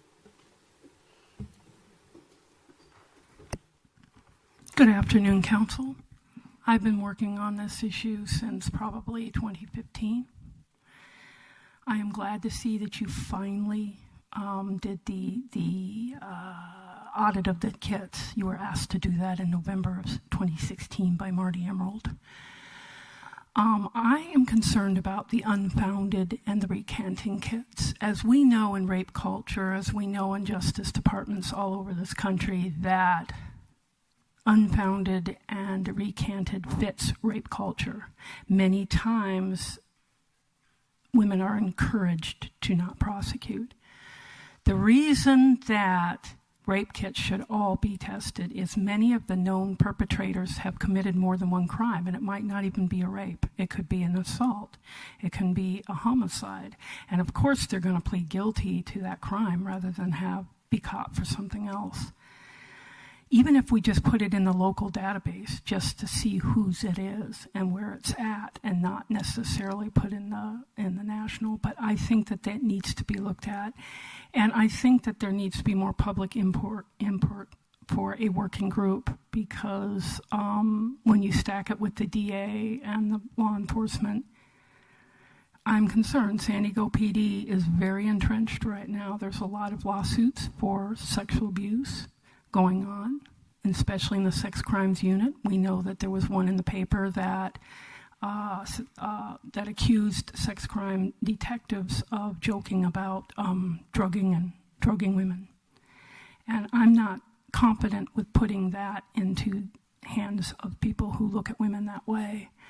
So we have the Me Too movement. We have women speaking up. This is the time. You don't know who's going to be coming out of the woodwork and wanting to do rape kits. So I am encouraging this city council to push even harder. There are federal funds out there, $43 million, that if our jurisdiction wishes to ask for them, we can do it. And I don't think, and I will end with this. 500,000, I figured out I think that the report said 1,500 a kit. That would be 330 rape kits. So just keeping that in mind. I'm going to continue to speak on behalf of the voiceless who are not getting justice. Thank you. Thank you, Davy L. Wilson. Mr. Wilson, you'll have 3 minutes. Thank you all very much. This is my first time in chamber and my first opportunity to speak. My concern is this. First, I want to say I appreciate your educational awareness on that. My wife, who just spoke, used to work for the North Las Vegas Police Department, and I've done some security and law enforcement earlier in my career. Here's my concern. When you're dealing with victims of a crime, I was victimized as a 5-year-old child. The issue that I have is this. At 5 years old, I didn't turn to my parents. I didn't turn to teachers. I didn't turn to police officers, because when I was very young, the police came out to take me from my parents, so I was afraid of them. So here's what I did for the next 30 plus years of my life. I hid that. I will say that I do agree with one thing that you did mention. We do need to get people that are advocates to help the people that are victimized to come forward, because quite frankly, they're terrified. I was terrified. It took me 30 years to get to a point where I was comfortable to speak about it. And I really feel that if we're going to make an impact on dealing with violence, whether it be heterosexual, whether it be gay, lesbian, transgender, whatever the case is, when an act of violence occurs, we need to put ourselves aside and say, you know what? We need to listen to these people. We need to take them seriously. They are our constituents. They are the people that put us in office. They are the people that we need to be accountable to. And I think if we do that, that's going to be one step in the right direction. And I just wanted to say thank you for your time. And I stand with Suzanne in the regard that we do need to go forward on supporting the victims, and we just need to be a voice for those that are afraid to speak. Thank you. Thank you. That concludes public testimony on this item. Thank you. Turning to council member questions and comments, Mr. Ward.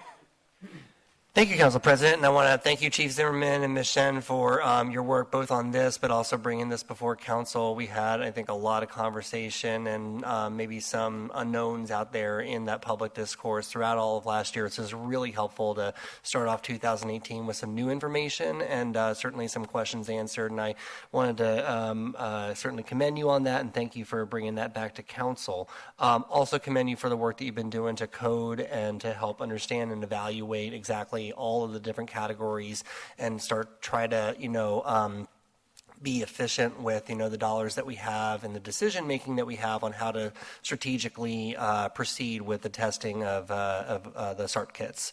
I wanted to dive a little deeper, though, into some of the categories that you've made a determination not to test. For those that are Jane Does or that have recanted, for those that already have convictions, or if there's there's an issue about whether or not a crime was even committed. So your rationale to maybe not proceed in those cases is that they wouldn't qualify for a CODIS upload. Is that correct? Or that there's already there's already enough information gathered surrounding that individual? So there's two. To prosecute? Two answers to that. One is the ones where we've done enough investigation to show that a crime did not occur, and again that's actual. They were able to show through evidence that a crime did not occur, or the victim recanted, or the non-investigative reporting. We cannot test the NIR cases without running afoul of state law. You can't test or you can't upload. I'd have to let Captain Hastings speak to that, but my understanding is, and the research I've done with the victims' rights advocates, is that those are not kits they want tested, because they want someone to be able to be a Jane Doe and just have a kit tested, which is something we offer anyone that needs one. We offer that, and then they decide whether they want to take that step to file a crime report. And you have to have a crime report in order to show that a crime occurred. So we wouldn't test those kits because we couldn't put them in the database. The kits where we have someone who's already been arrested, their profile is already in the database, so it's already being compared to all the other crimes. It's already being compared. If there was a serial offender, we would know that. So by testing the kit, we would get the same profile to put in on the same case of the profile that's already there. Right, I can see that. I guess I'm just still having trouble appreciating how somebody who is subjecting themselves to a experience that is 3 or 4 hours of invasive testing, and it's pretty personal by nature, would, and I can understand why some individuals would want to retain anonymity or maybe recant or have second thoughts about going forward, but from the matter of the public or us as, whether it's the state or other prosecutors' interests, I appreciate what those victims and some of their perspectives are, but perhaps there's still evidence that could be used to identify multiple perpetrators or other, bad guys out there that, we really need to be armed with as much information as possible to be able to do that public prosecution. And I'm sorry. And, I very much appreciate that question. It is very invasive to go through this, and I think we all understand that. That is why with that, every single one of our cases, they get assigned to an investigator on the front end, because the bringing to justice for our victims is our number one priority. But we are bound by law of when we can or cannot upload, if we do obtain a profile, into the database. So we wouldn't test if we can't upload it, and there's a couple reasons why, and I'll give you one of them, is that we are solving cases today with today's technology because additional information has come forward, which today's technology have allowed us to now test and then upload into the database, whereas if we would have tested years ago, we likely would have not obtained a profile. So we hold on to that kit. And let's say you want to, Councilmember Ward, sponsor legislation to say that regardless of the number of profiles you get from a kit or regardless of the other circumstances, it's now legal for us to upload it into the database. Then if that does come to fruition, next week or years from now, or whoever, does that or decides to go forward with that, then we'd be able to test with the current technology, which I will tell you, it changes all the time and better, that we'd be able to get likely even more profiles. So we're bound by the law, but that's why we know it's so invasive, why all of our cases is assigned to an investigator to go through with, to see what we have. Thank you for that. So both our city attorney for a while now and just last week our district attorney have come out and recommended a policy or, at their request that all kits be tested. So why would our top law enforcement officials recommend that if it would be running afoul of the law? Well, there's two things. You have testing, okay, and I can't speak for either one of them, but when we take a look at the best practices out there, and when you take a look at the DOJ guidelines and everything else, they write that for all police departments. And so you have a lot of police departments across our country that don't have the resources or the bandwidth available to do the work and the investigation on the front end. So I've heard that they say, go ahead and test every kid, so then if you have a profile, then you do the investigation. Whereas we at the San Diego Police Department, we have the bandwidth to investigate every single one of our sexual assault cases that come, so we can determine and put them into a category. So again, we are the best practices, as you saw with the different assembly bills, by knowing what you have, putting them into different categories. We've been doing that now for quite some time. I appreciate it, and I do have faith in our department as achieving best practices. I just still see the conflict between our prosecution teams, both at the county and city levels, and their perspectives. What I believe is also guided by best practices and also being supported by Department of Justice guidance at the state. And that's a challenge still to reconcile. I appreciate, though, that we are thinking methodically about how to work through that backlog, and I think you, as you've explained to me both in my office and here today, are starting to tackle those different categories probably on the right orders, and I want to thank you again. My time's expired, and thank you for the extension, but I appreciate your accepting the monies from council's direction during the budget conversation last year and trying to put that to best use. Thank you. Thank you, Ms. Gomez. Yeah, thank you, and thank you for the presentation. I had an opportunity to come and learn a little bit more early on, and I was pretty learned a lot, especially I think it was towards the beginning of my last year when I came into council, and I really was encouraging to bring this discussion here because there's a better understanding as to why we're not doing certain things, and I really appreciate that and want to acknowledge the work that you all are doing. I just want to follow up a little bit on what my colleague was getting to in regards to the allegations that cannot be substantiated. Chief, you mentioned that if there were legislation that allows us to upload this information, we would be able to test. Well, again, you have two things. You have testing, right? Okay, because you have testing, but then you have uploading it into the database. So I think sometimes people they blend that, and it really is two different things. Okay, some things we're going to talk about testing that maybe we're prohibited in doing, but as we spoke about, there's a certain percentage of sexual assault kits where the information on the suspect is already uploaded in the database, because maybe the best evidence was off their clothing, maybe from their mouth, maybe from some other bedding or some other location. So that suspect has been arrested, is serving time for this, but technically that is an untested sexual assault kit, although their DNA is already uploaded.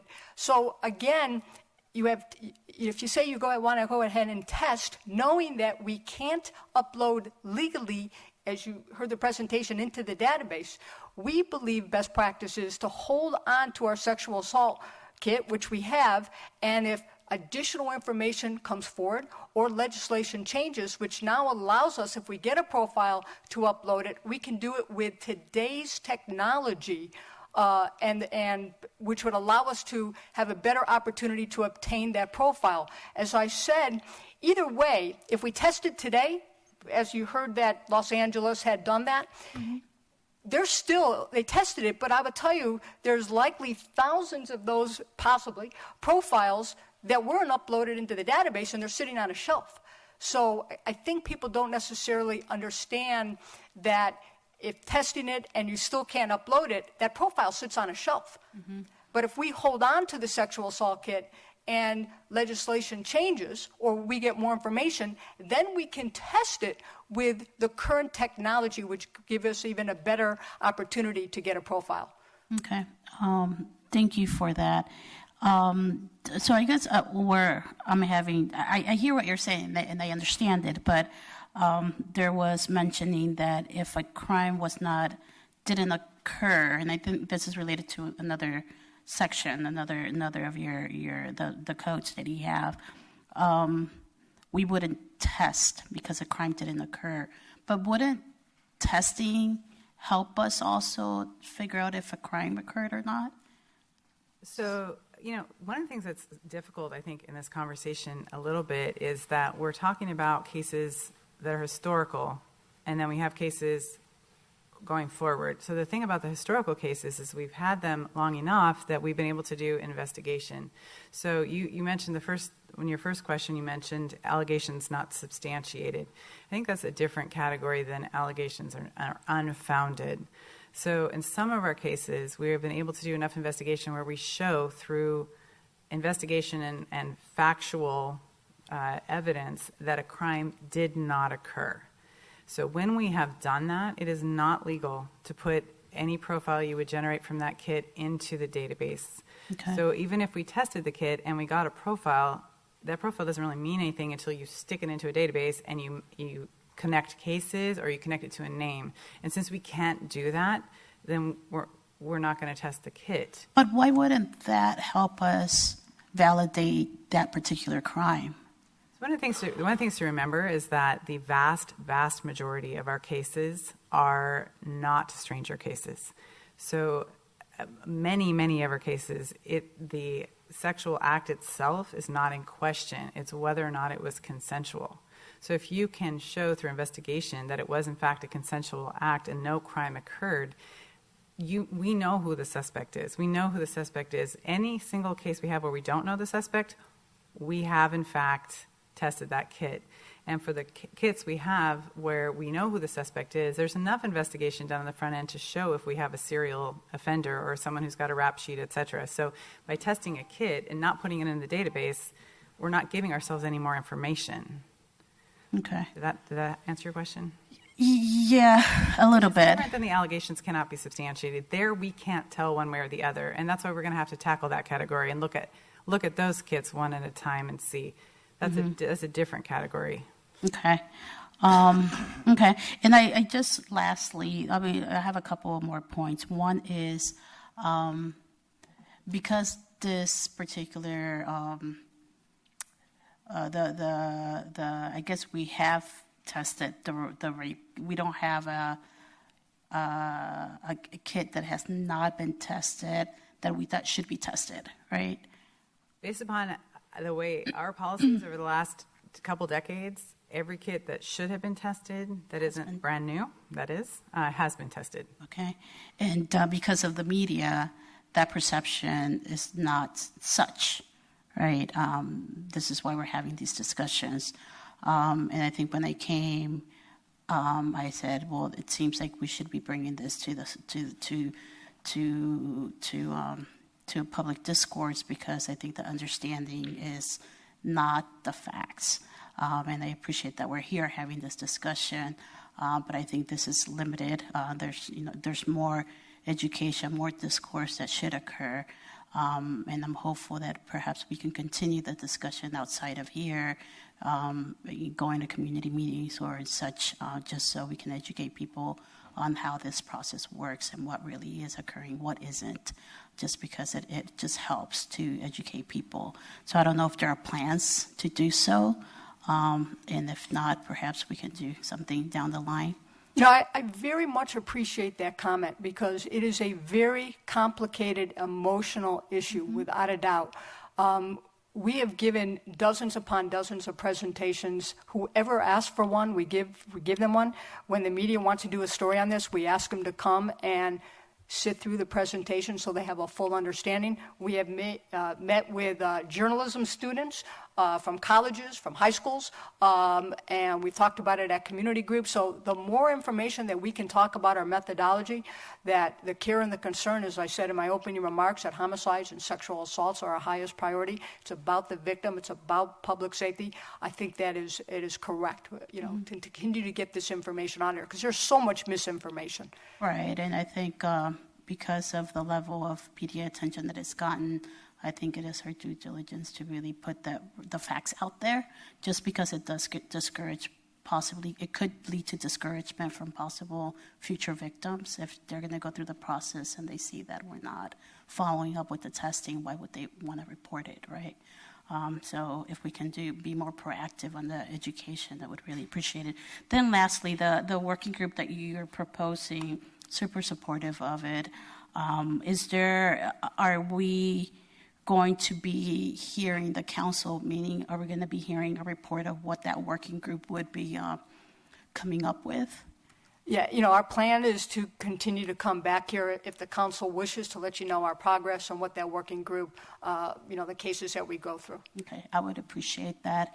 And then just lastly, are those meetings going to be open to the public, or is it going to be a closed working group? It's going to be a closed group. This is very sensitive information. They're going to be able to go through the information that we have.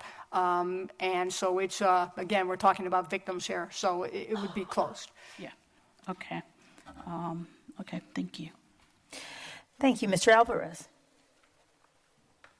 Thank you. I appreciate all the information, and for some time, I think I've been pretty vocal about this. I think I'm going to make some comments, but I'll preface all that with saying understanding and acknowledging that there are potential legal impediments to some of this work that gets done, and certainly policy determination, which is very clearly falls within the chief's authority and not the council's authority. With that said, though, I appreciate that this council did put forward the funding that it did last year in order to ensure that untested kits actually got tested. I think that's an acknowledgement of the importance of this really sensitive situation, and so I appreciate that, and I appreciate the fact that work was done on trying to move that forward to reduce that backlog that exists. But I also think that there should be no excuses that if we have kits that victims have come forward in a incredibly invasive procedure, which is invasive at all levels, that we should, at the minimum, treat them with the respect that victims need as a result of what they went through, and the fact that they put themselves through the collection of that type of evidence.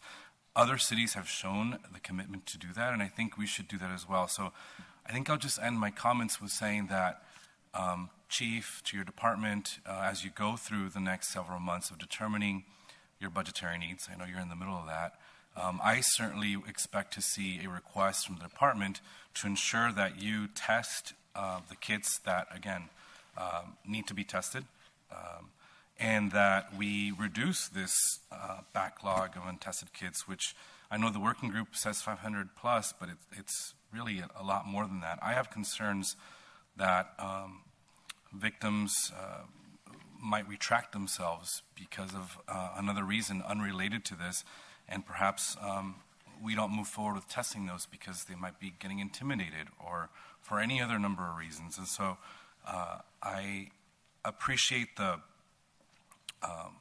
emphasis on this working group to really identify what is it that we want to do so that it's clear to everybody. And again, to the extent that the law allows and requires, we test every single kit, obviously protecting always the victim, whether it's their identity or what they've gone through. That's the right thing to do, and so I'm looking forward to that in the coming year. Thank you. Thank you, Pro Tem Bree. First of all, I want to thank you for a really thorough report, and I visited the crime lab a few months ago. I was really impressed with how you run it and all that you've accomplished. So I have a few questions. First, about how many new kits a year do you test? Is there? Currently, we're getting in somewhere between 350 and 550 kits a year. And that encompasses, again, the sexual assaults along with child abuse, DV, et cetera. And we have been testing 55 to 60% of those. That is going up. And again, the actual sexual assault cases themselves, we're testing a higher percentage of that. Our child abuse cases, and the DV cases tend to be a little bit lower testing for various reasons, but the sexual assaults, we're testing quite a bit of them. So after you test a kit, you send the information over to the district attorney? Is that what happens? Well, first of all, I definitely Or want to the police, to the police officer who's investigating? I guess what I'm trying to get at is what percentage of these cases does the DA actually prosecute? That's a question you'd have to ask the district attorney. Okay. I do want to make sure, one of the things that I'm very proud of, and I think is a really great best practices that this department does, is that, there's a big drive to test the kit, test the kit, test the kit. Well, there are a very large percentage of our cases where the kit does not give us the information that we need. So we actually work very closely, our lab personnel with our detectives, to come up with an approach to a case that includes all the evidence of importance. So we might find the evidence on a towel or the bedding or, some other piece of evidence other than the kit. So we do not focus our efforts on, let's find 3 swabs in that kit and get it tested and get it in the database. Because a kit could have 15 to 20 swabs in it. So we really work hard to do a very comprehensive approach to every single case, which is why we're very successful in getting profiles, because we do that. Great. I do support your recommendation to establish the working group to go back and review those 550 cases. I think that's a great idea. And I'm interested to ask if the city attorney, I know this is an issue Mara has talked about a lot, and she's not here today. Ms. Singer, do you have any thoughts or comments on what we've heard today? I would just say we would be happy to participate in the working group, and I know that City Attorney Elliott does feel strongly about the issue, so we would be more than happy to participate and move the issue forward. Thank you.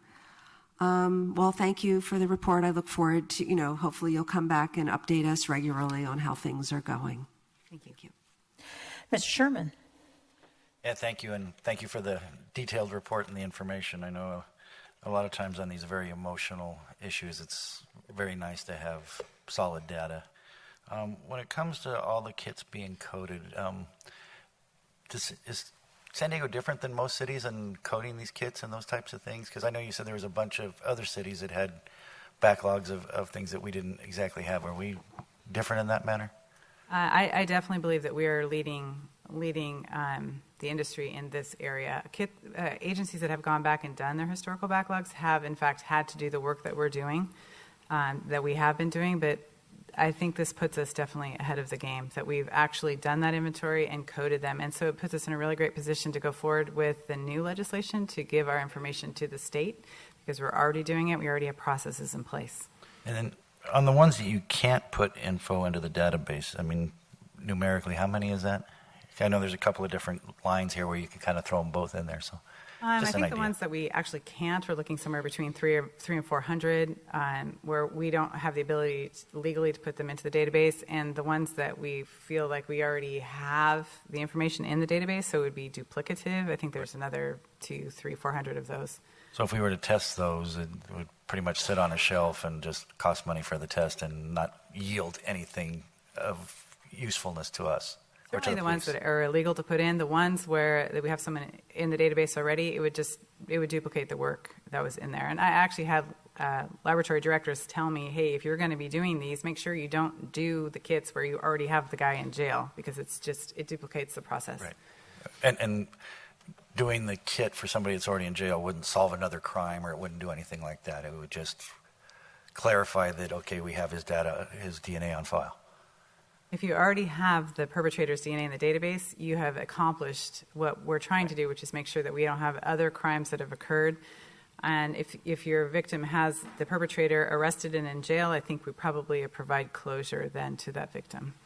Now to the 558 that were non-participation by the victim, If we decided to test those, does that put us in any legal jeopardy if the victim said, hey, look, I didn't want to participate, you went and put me through this process again, even though I expressly told you I didn't want to? Does that put us into a legal, or maybe that's a city attorney question? Well, I actually don't know the answer to that. I don't know, DCA Michelle Garland, if you know that off the top of your head, but it's certainly something we could research and get back to your office on. Yeah, I don't want to start testing things because we emotionally think it's a good idea, but then it also puts us in legal jeopardy by doing that. Yeah, and I would imagine that would be Part of the working discussed group, maybe. in the working group, yes. Perfect. Within the limits of the law. And then I've got to have somebody else who's convicted. I understand that need to feel like you've gone as far as you can to try and catch the bad guys and those types of things, but I also understand that there are situations where I think it's duplicative work and just costs the taxpayers extra money at the same time. Look forward to the working group and seeing what comes out of there. From your presentation here, I can see a lot of reasons that, to me, are justifiable on kits that don't need to be tested. I think what you've put forward makes sense. I think you're doing a good job. I think, do we have a pretty good conviction rate, I'm assuming? That was another DA question, I know. But overall, very good presentation, like what you put forward here, and very educational about what needs to be counted, what doesn't, why it doesn't need to be counted, because I think a lot of times it just gets lost, and having this information up here put it real easy for us to understand, and very appreciative. Thank you. Thank you, Mr. Kate. Thank you, Council President Cole. I'll be brief, and just want to thank you, Chief, for bringing this before the entire council, and really thank you, Jennifer, for all of your work as well too. I know you have given countless presentations to Public Safety Committee, the last council, in regards to this topic, and other outstanding groups as well too, community groups, and so really want to thank you for your hard work and diligence on this issue. And I know that one of the things that you expressed at Chief too, in talking about working with those who go through a very intensive process, that they are treated with compassion and care, and assigning investigators from the get-go as well too, as part of that process, and making sure that they have everything they need from a standpoint moving forward once they go through this process, and they're treated with that respect. So I appreciate that. My only question, and Councilmember Sherman got to this a little bit in terms of going back, and I think even showing even more diligence from that respect standpoint, and trying to treat the 558 category individually and have consultations and conversations with some of these folks. And it's a big issue from a privacy standpoint, and in uploading information to a database that you don't want to have done. And I guess my curiosity is, through all this, I would imagine you're working with a group like the ACLU in this and having conversations with them about this, because I know they're very big on databases and not having your personal information go to a database that you don't want. So what are those conversations like with someone like the ACLU? I would tell you, I've had conversations with the ACLU on this, and I would say that they're in agreement with us, and they're not here talking against, for. I know some of you have staff members that have worked with the ACLU. I'm sure you have already had that answer, possibly, but we haven't gotten any indication that they want us to put profiles in databases, that we shouldn't be putting profiles in databases. Perfect. Well, thank you. And then as you move forward with the working group or whatever else, if you obviously have open invitation to my committee to come forward and give presentations or briefings as needed. So just let me know. I'm happy to work with you all. Thank you. Thank you. And again, thank you, Jennifer and Chief, for this informative and educational report. It was really needed and timely. I think Mr. Kate touched on one of my questions, that you have met with the victims' rights advocates and the ACLU prior to this to give them this type of information? I wouldn't say that we've met recently with them regarding this report right here, but these are discussions that I've had with them over years regarding databases and DNA. We work with our victim rights advocates all the time regarding this. Thank you. And it is a consensus, as you can see, that the working group, we truly appreciate that, and that's going to be timely. It's coming in July, he said, this year. So that's going to be great, and I want you to come back to council to report out from that. Whatever you can report out, that would be great.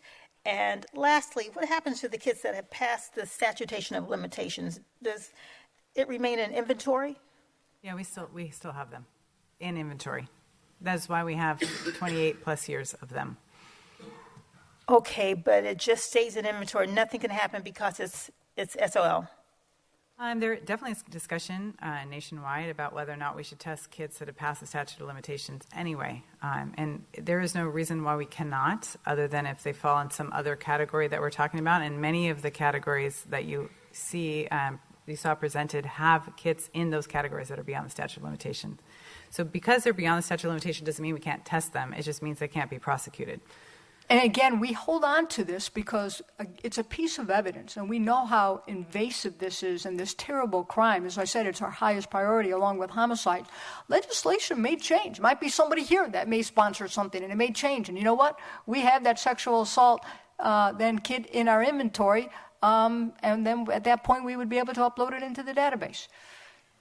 Thank you, Chief. And maybe someone here might, when they're in Assembly or Senate, might do that. So thank you for this report. Really appreciate it. As we all are aware, this is an informational item only and no motion is required. Again, thank you so very much.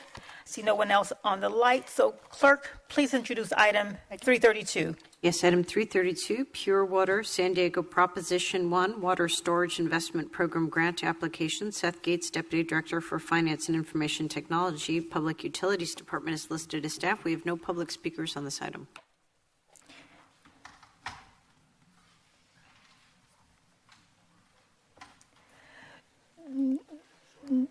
No. Would the council members need a report?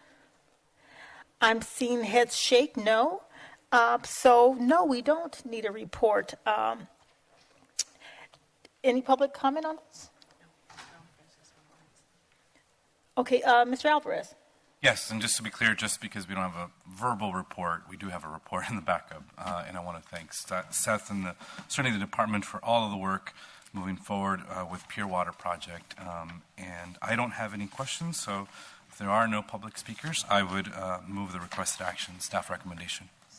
Thank you. Ms. Gomez. Yeah, I just wanted to actually just acknowledge the heavy lifting that staff is doing to really be aggressive in going after money at the state level. Really appreciate it, so thank you. Okay, we have a motion by Mr. Alvarez that was seconded by Mr. Kate. Please vote. Clerk, please call the roll. And that passes unanimously with Councilmember Sherman absent.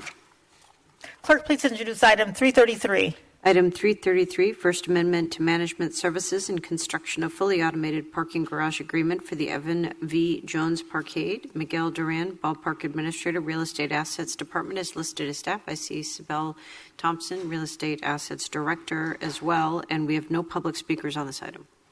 Council President, could I register a yes vote on the last item? I was running Yes, up to, I couldn't get here quick enough, sorry. You got your yes vote. Yes, sir. Thank you. How much time would you like for your presentation? 5 minutes. You got it. Thank you.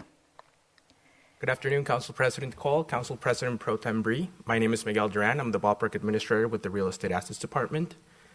With me today is Sibel Thompson, the Director of Real Estate Assets. A little background.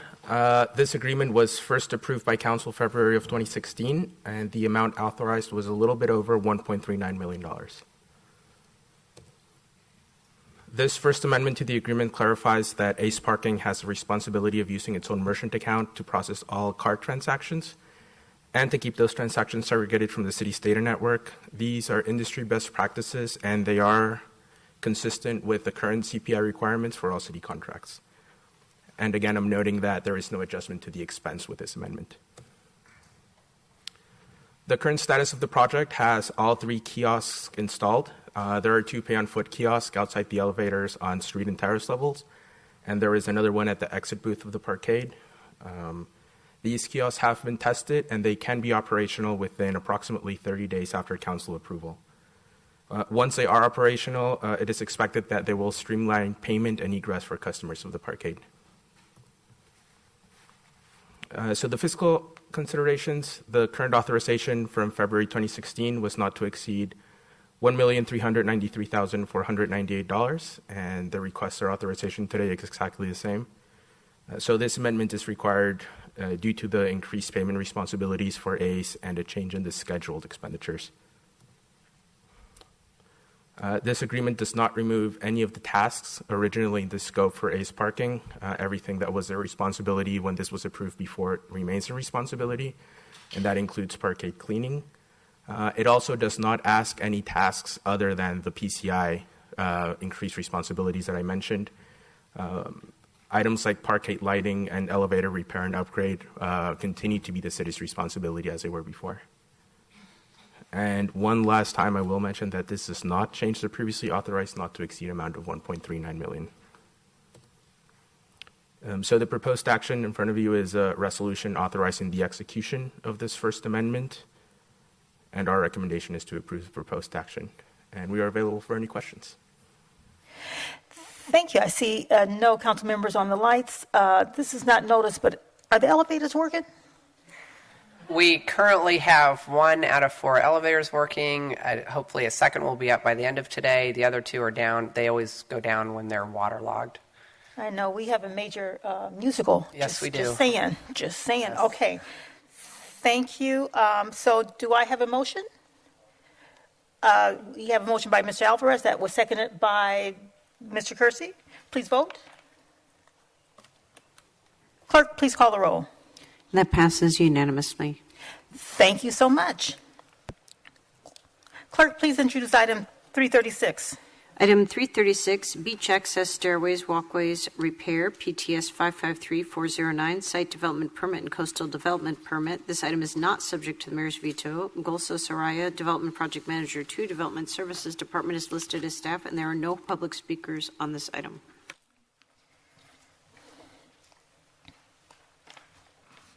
Thank you.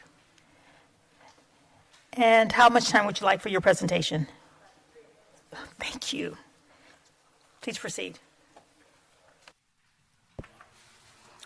Good afternoon, Council President and members. My name is Golsa Soraya, Development Project Manager from the Development Services Department. I'm here today to present Site Development Permit number 1968778 and Coastal Development Permit 1996818 for the Beach Access Stairways, Walkways Repair Project. The project is located at 3 different locations at Capri by the Sea, Orchard Avenue, and Old Salt Pool within the Pacific Beach and Ocean Beach Community Plan areas. The project before you today was previously granted an SDP-CDP in 2010, but it is back due to expired permits. The work required is replacement of existing walkways, stairways, and railings leading to public beach areas.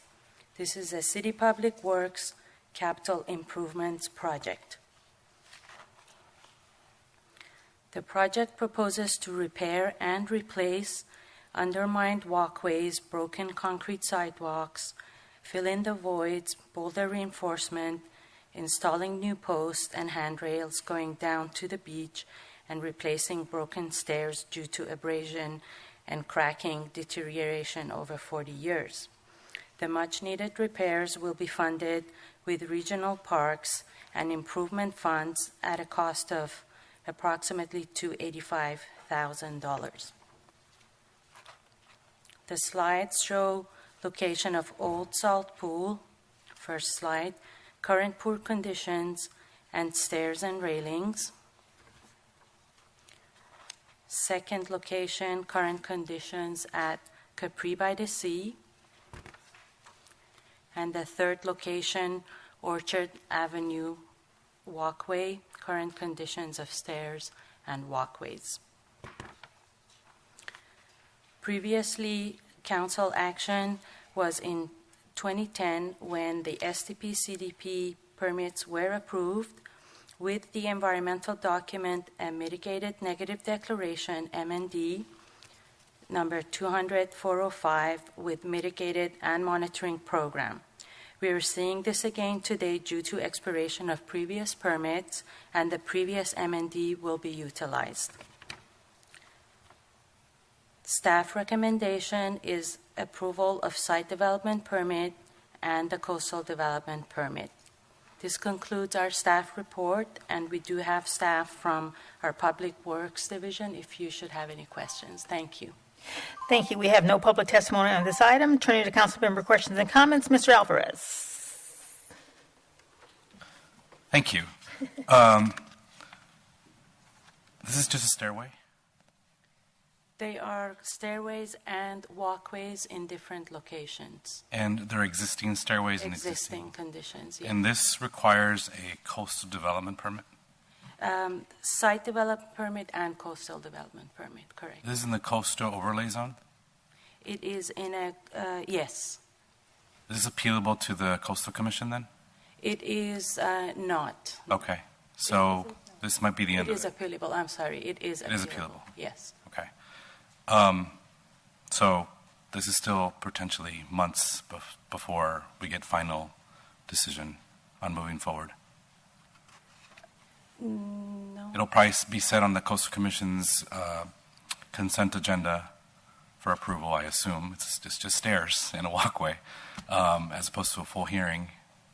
Yes, I believe what they do is they notice it, and if no one appeals it, then we can move forward. Right. And the Public Works Department is ready to move forward with bidding and finding a contractor to. That's take all care of lined this. up already? Um, From purchasing and contracting? Yeah.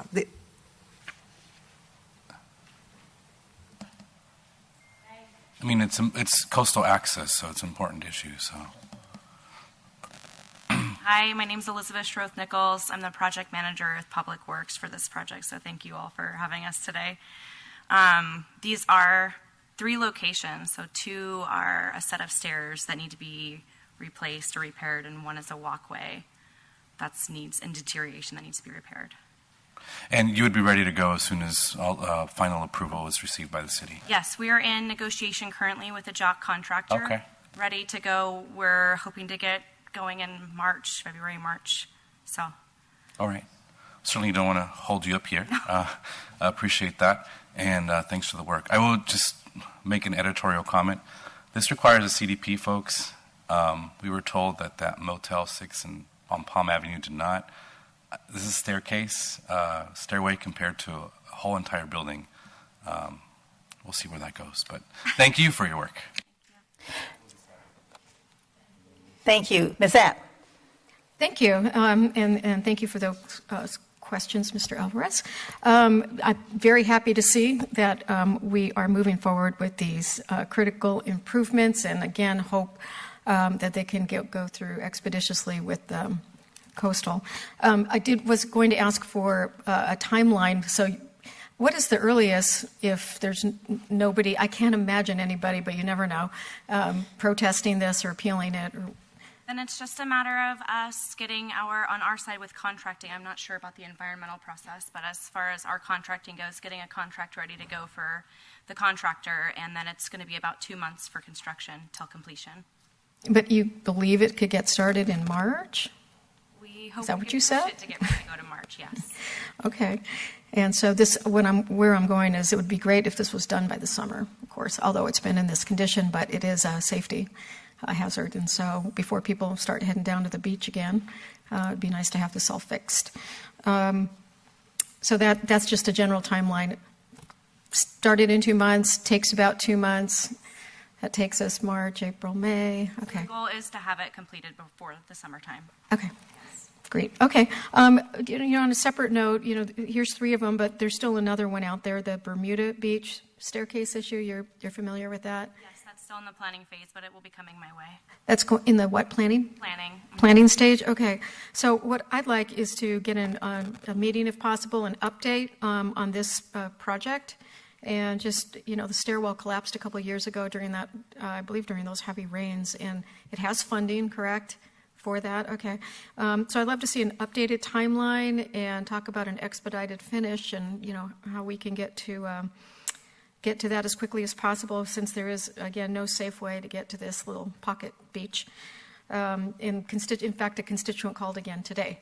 So they've been calling about this particular project. So if the mayor's office could help Happy to set up a briefing for your office. Okay, that would be terrific. Thank you. All right, thank you.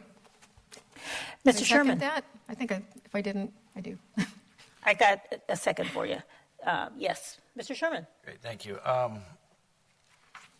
Supportive of this, but it says due to the expiration of the project's original permits, what caused the delay to make the original permits expire? I can comment on that. There was originally, it's my understanding, I've only been with the city for 2 years, but I think this project has been going on for a very long time.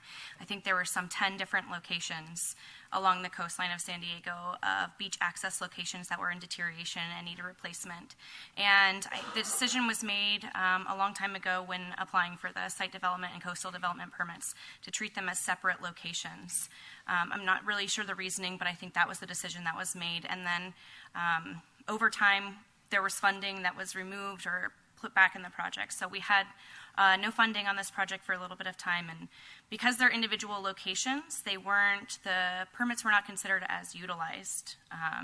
And so when we finally received funding again and we're ready to go forward with construction, while we had done construction of other locations, because it wasn't one permit for all sites, it was different permits, it wasn't considered as utilized, so they had expired. Appreciate that. It doesn't seem that hard to get a stairwell built in a certain amount of time, but I understand with coastal you got to deal with some things. Hopefully these will get done before this one runs out. So thanks, appreciate it, and thanks for the work, and good luck. Hey, and again, we have a motion by Mr. Alvarez that was seconded by Ms. Zapp. Please vote. Clerk, please call the roll. And that passes unanimously. Thank you so much. Clerk, please introduce item 331. Item 331, approval of recognized obligation payment schedule, ROPS 12, which covers the period from July 1st, 2018 through June 30th, 2019. Wanda Nations, Principal Accountant, and Andrew Phillips, Chief Financial and Operating Officer, Civic San Diego, are listed as staff. We have no public speakers on this item.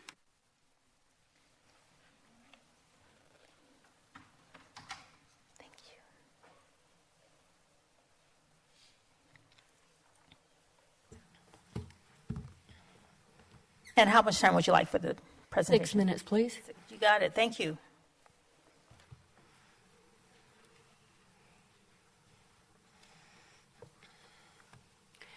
Good afternoon, Wanda Nations, Principal Accountant with Civic San Diego.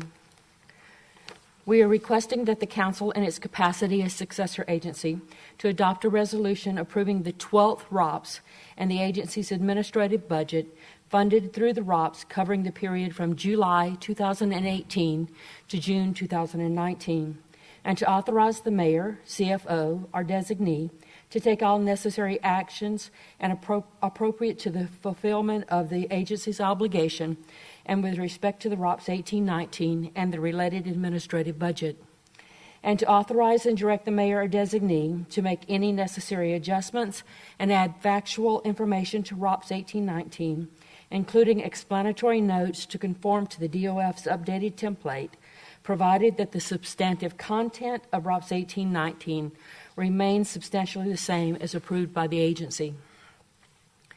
Under the dissolution laws, a ROPS is not considered valid until it has been submitted and approved by the Oversight Board, submitted to the County Auditor Controller, the Department of Finance, and the State Comptroller. The DOF has approved the ROPS with The DOF has to approve the ROPS with any deletions or revisions on or before April 15, 2018. ROPS 1819 will be submitted to the Oversight Board on Monday, January the 22nd, and must be presented to the DOF no later than February 1, 2018. In ROPS 1819, we are requesting annual funding of approximately $123 million. Of the $123 million, we are requesting expenditures from the housing bond proceeds of approximately $2 million. Although these funds have already been allocated to ongoing or proposed projects, since these funds still fall under the purview of the DOF, we must continually seek permission from the DOF for their expenditure. Another $10.3 million of expenditures will be paid from other funding sources, and approximately $110 million will come from Redevelopment Property Tax Trust Fund. There are 3 proposed new line items that have been added to the ROPS. Lines 645 and 646 have been added for contractors needed to work at the park at grade crossing. And line 647 relates to the NTC boat channel, which is part of the ongoing revitalization of the former Naval Training Center under the NTC reuse plan with the federal government. Under the requirements of AB 26, a budget must be prepared for the successor agency. SB 107 changed the budget requirement to an annual submission to coincide with the annual submission of the ROPS. The successor agency's administrative budget funded through the ROPS is included as Attachment C of these documents. As an administrative cost allowance, the successor agency receives property taxes capped at 3% of the total distributed by the county auditor controller in the prior fiscal year. The calculated administrative cost allowance for fiscal year 18-19 is $2.1 million. Although calculated and distributed on a semi-annual basis, the administrative budget is for the year and may be expended over the course of the year per Code Section 34171B. The fiscal impact to the agency will be dependent upon the review and potential challenge of ROPS 18-19 by the County Auditor Controller, the State Department of Finance, and the State Comptroller. The actual level of funds the city may utilize in fulfilling its role as the successor agency will not be known until the DOF review is complete and a final determination letter has been issued by the Department of Finance in mid-May. The purpose of the dissolution laws under AB 26 was the wind down of redevelopment across the state. The City of San Diego has one of the largest redevelopment programs in the state, and wind down of those operations has been an extensive process. Out of 647 line items on the ROPS 12, with the filing of ROPS 12, the City of San Diego successor agency will have completed and requested the retirement of 82% of its enforceable obligations. A listing of all line items retired in prior periods or that we have requested be retired in ROPS 18-19 are included in Attachment D of these documents.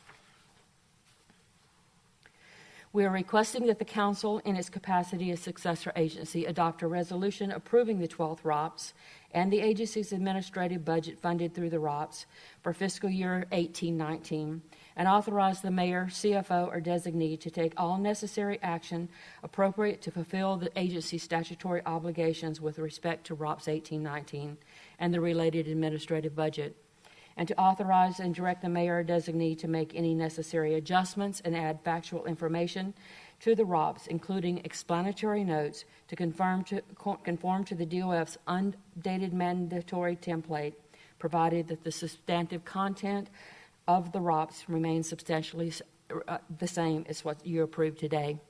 This is the end of my report. I'll be glad to take any questions at this time.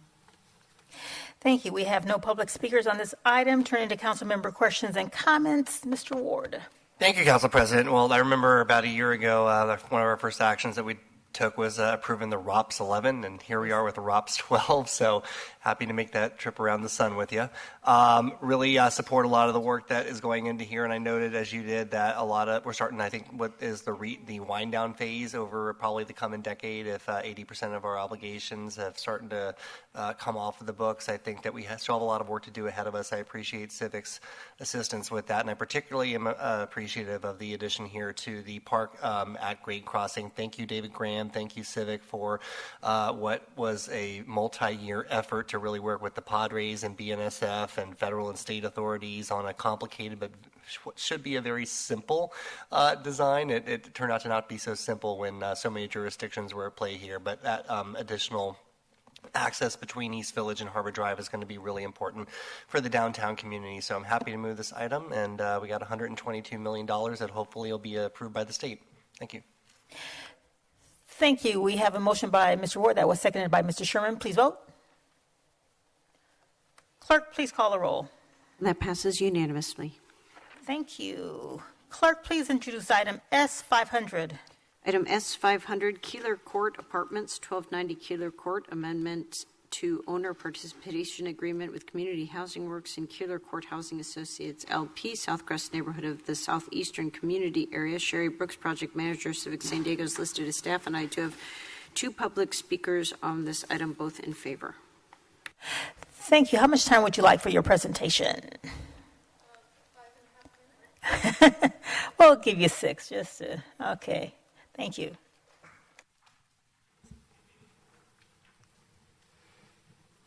Good afternoon, Council President and members of the Council. I'm Sherry Brooks, Project Manager at Civic San Diego.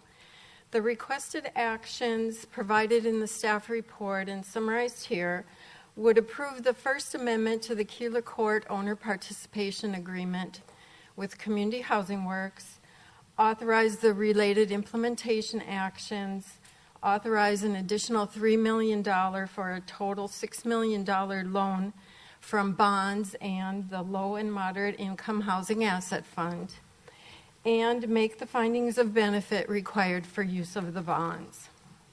The project is owned by Community Housing Works. It's about 1.5 acre and located on Keeler Court and Alpha Street in the Southcrest neighborhood of the Southeastern San Diego Community Planning Area and within the San Diego Promise Zone.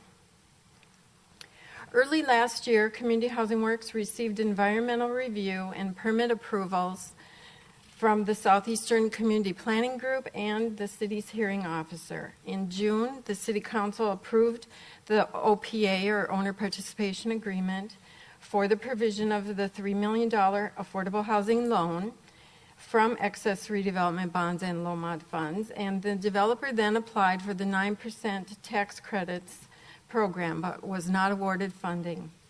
They are waiting for outcome of application for their veterans vouchers, and their next funding application deadline is January 16th for the state's Affordable Housing Sustainable Communities Program and the Infill Infrastructure Grant Program. The state announces awards of these programs in June, so the developer plans to apply for 9% tax credits again in February and in July, if needed, to try to obtain funding in 2018. The project description remains the same as the city approved last year. 70 apartment homes for 30 to 60% area median income households, with resident amenities, sustainable features, and public improvements. The AHSC, or the Affordable Housing Sustainable Communities Program, could provide funding for additional public improvements. This is a future view of the project from Alpha Street with new parkways and sidewalks. And this is an interior view showing some of the resident amenities and drought-tolerant landscaping. So the amendment to the OPA primarily provides an additional $3 million city loan from excess bonds and low-mod housing funds with the same loan terms as previously approved. The amendment allows the two financing alternatives, either AHSC with the 4% or the 9% program, and the amendment provides the corresponding revisions to the budget, sources and uses, and affordability mix. The revised financing sources are shown here compared to the original OPA approval last year, with the two different scenarios. The HSC and the IIG program will use a 4%, or the alternative is the 9%. The next steps include the submittal for the AHSC and the IIG applications, January 16th, next week. And then February 28th is the next opportunity for 9% application. There's another round on July 2nd.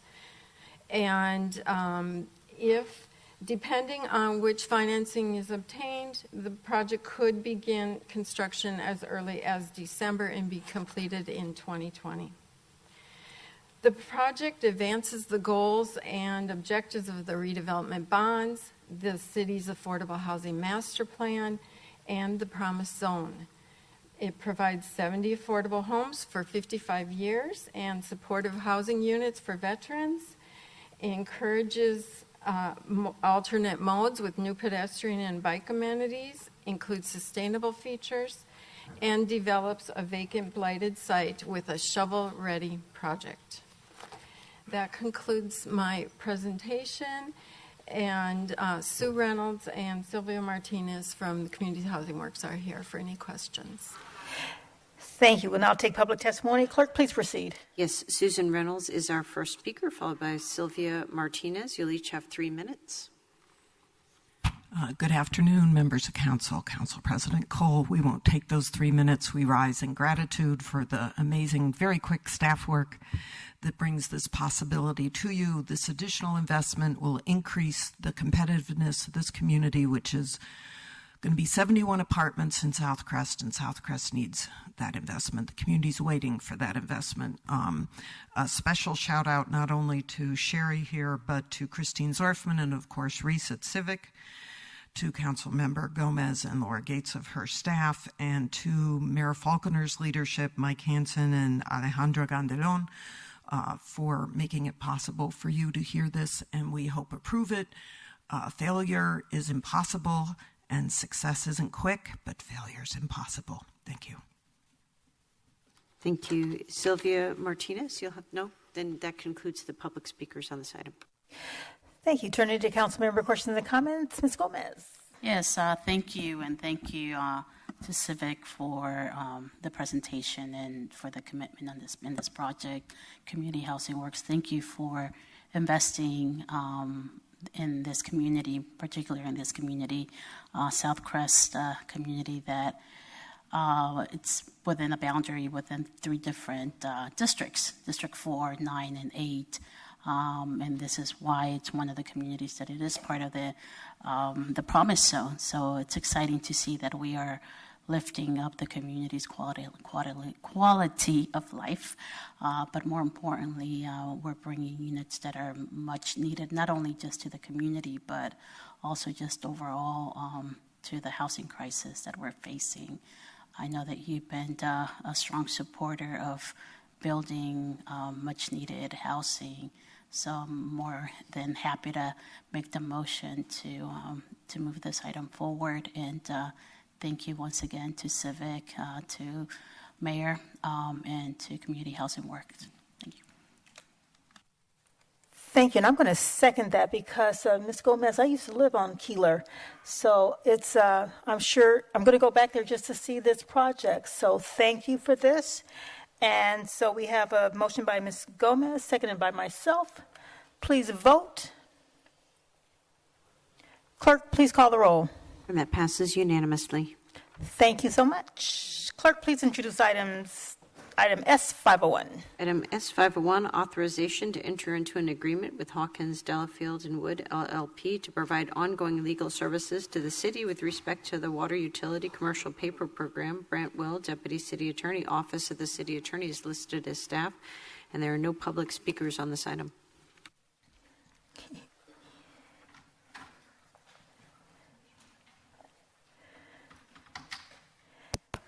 And how much time would you like? 2 minutes. You got it. Thank you.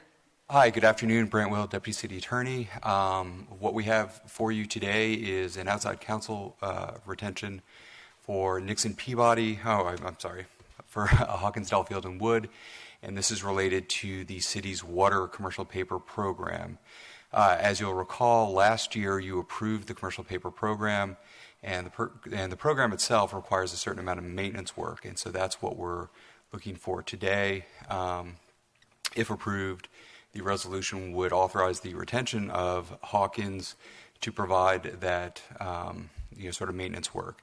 That includes things like updating the offering memorandum, which needs to be done periodically to maintain the commercial paper notes. They would work with public utilities, debt management, and the city attorney's office for compliance with the underlying documents in the commercial paper program, and basically provide that maintenance work. There's some nuance to the resolution because there are 2 things that you would be approving. One is the contract for the ongoing services, and what we're currently asking for is $30,000 for the term of the contract, which is not to exceed 5 years. There's a second provision in the resolution which would authorize to be included in the contract a $40,000 fee, which would be available if the city were to issue additional commercial paper notes. And so what we're doing there is we're locking Hawkins into that fee arrangement for a potential additional issuance of commercial paper notes. If we were to do that, we would have to come back to City Council to approve each of those as it comes. So there would be an additional action each time we did that.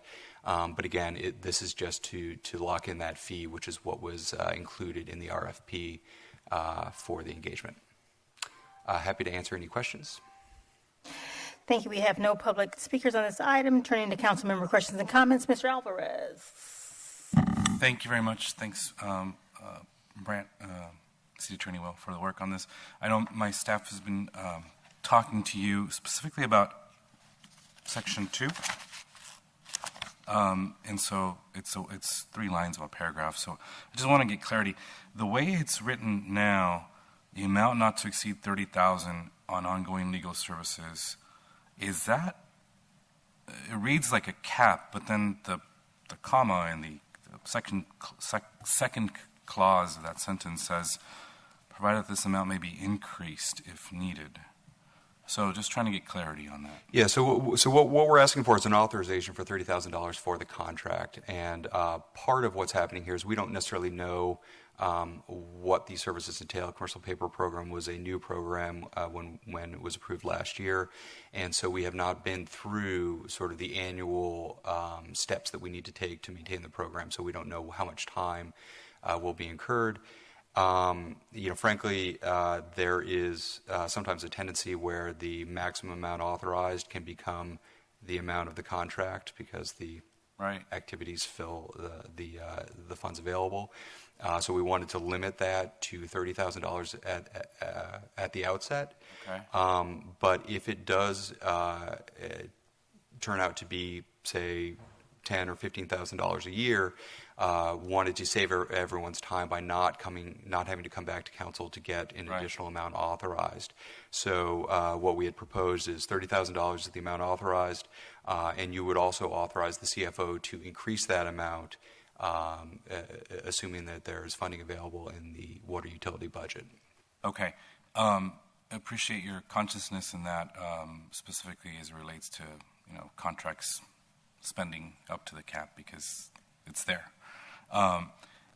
So what we've talked about is it possible, and does it give you enough flexibility, and I hope it does, to double that amount up to $60,000 to be able to have authority to spend up to that if needed, and if beyond that, you'd have to return to council for authority.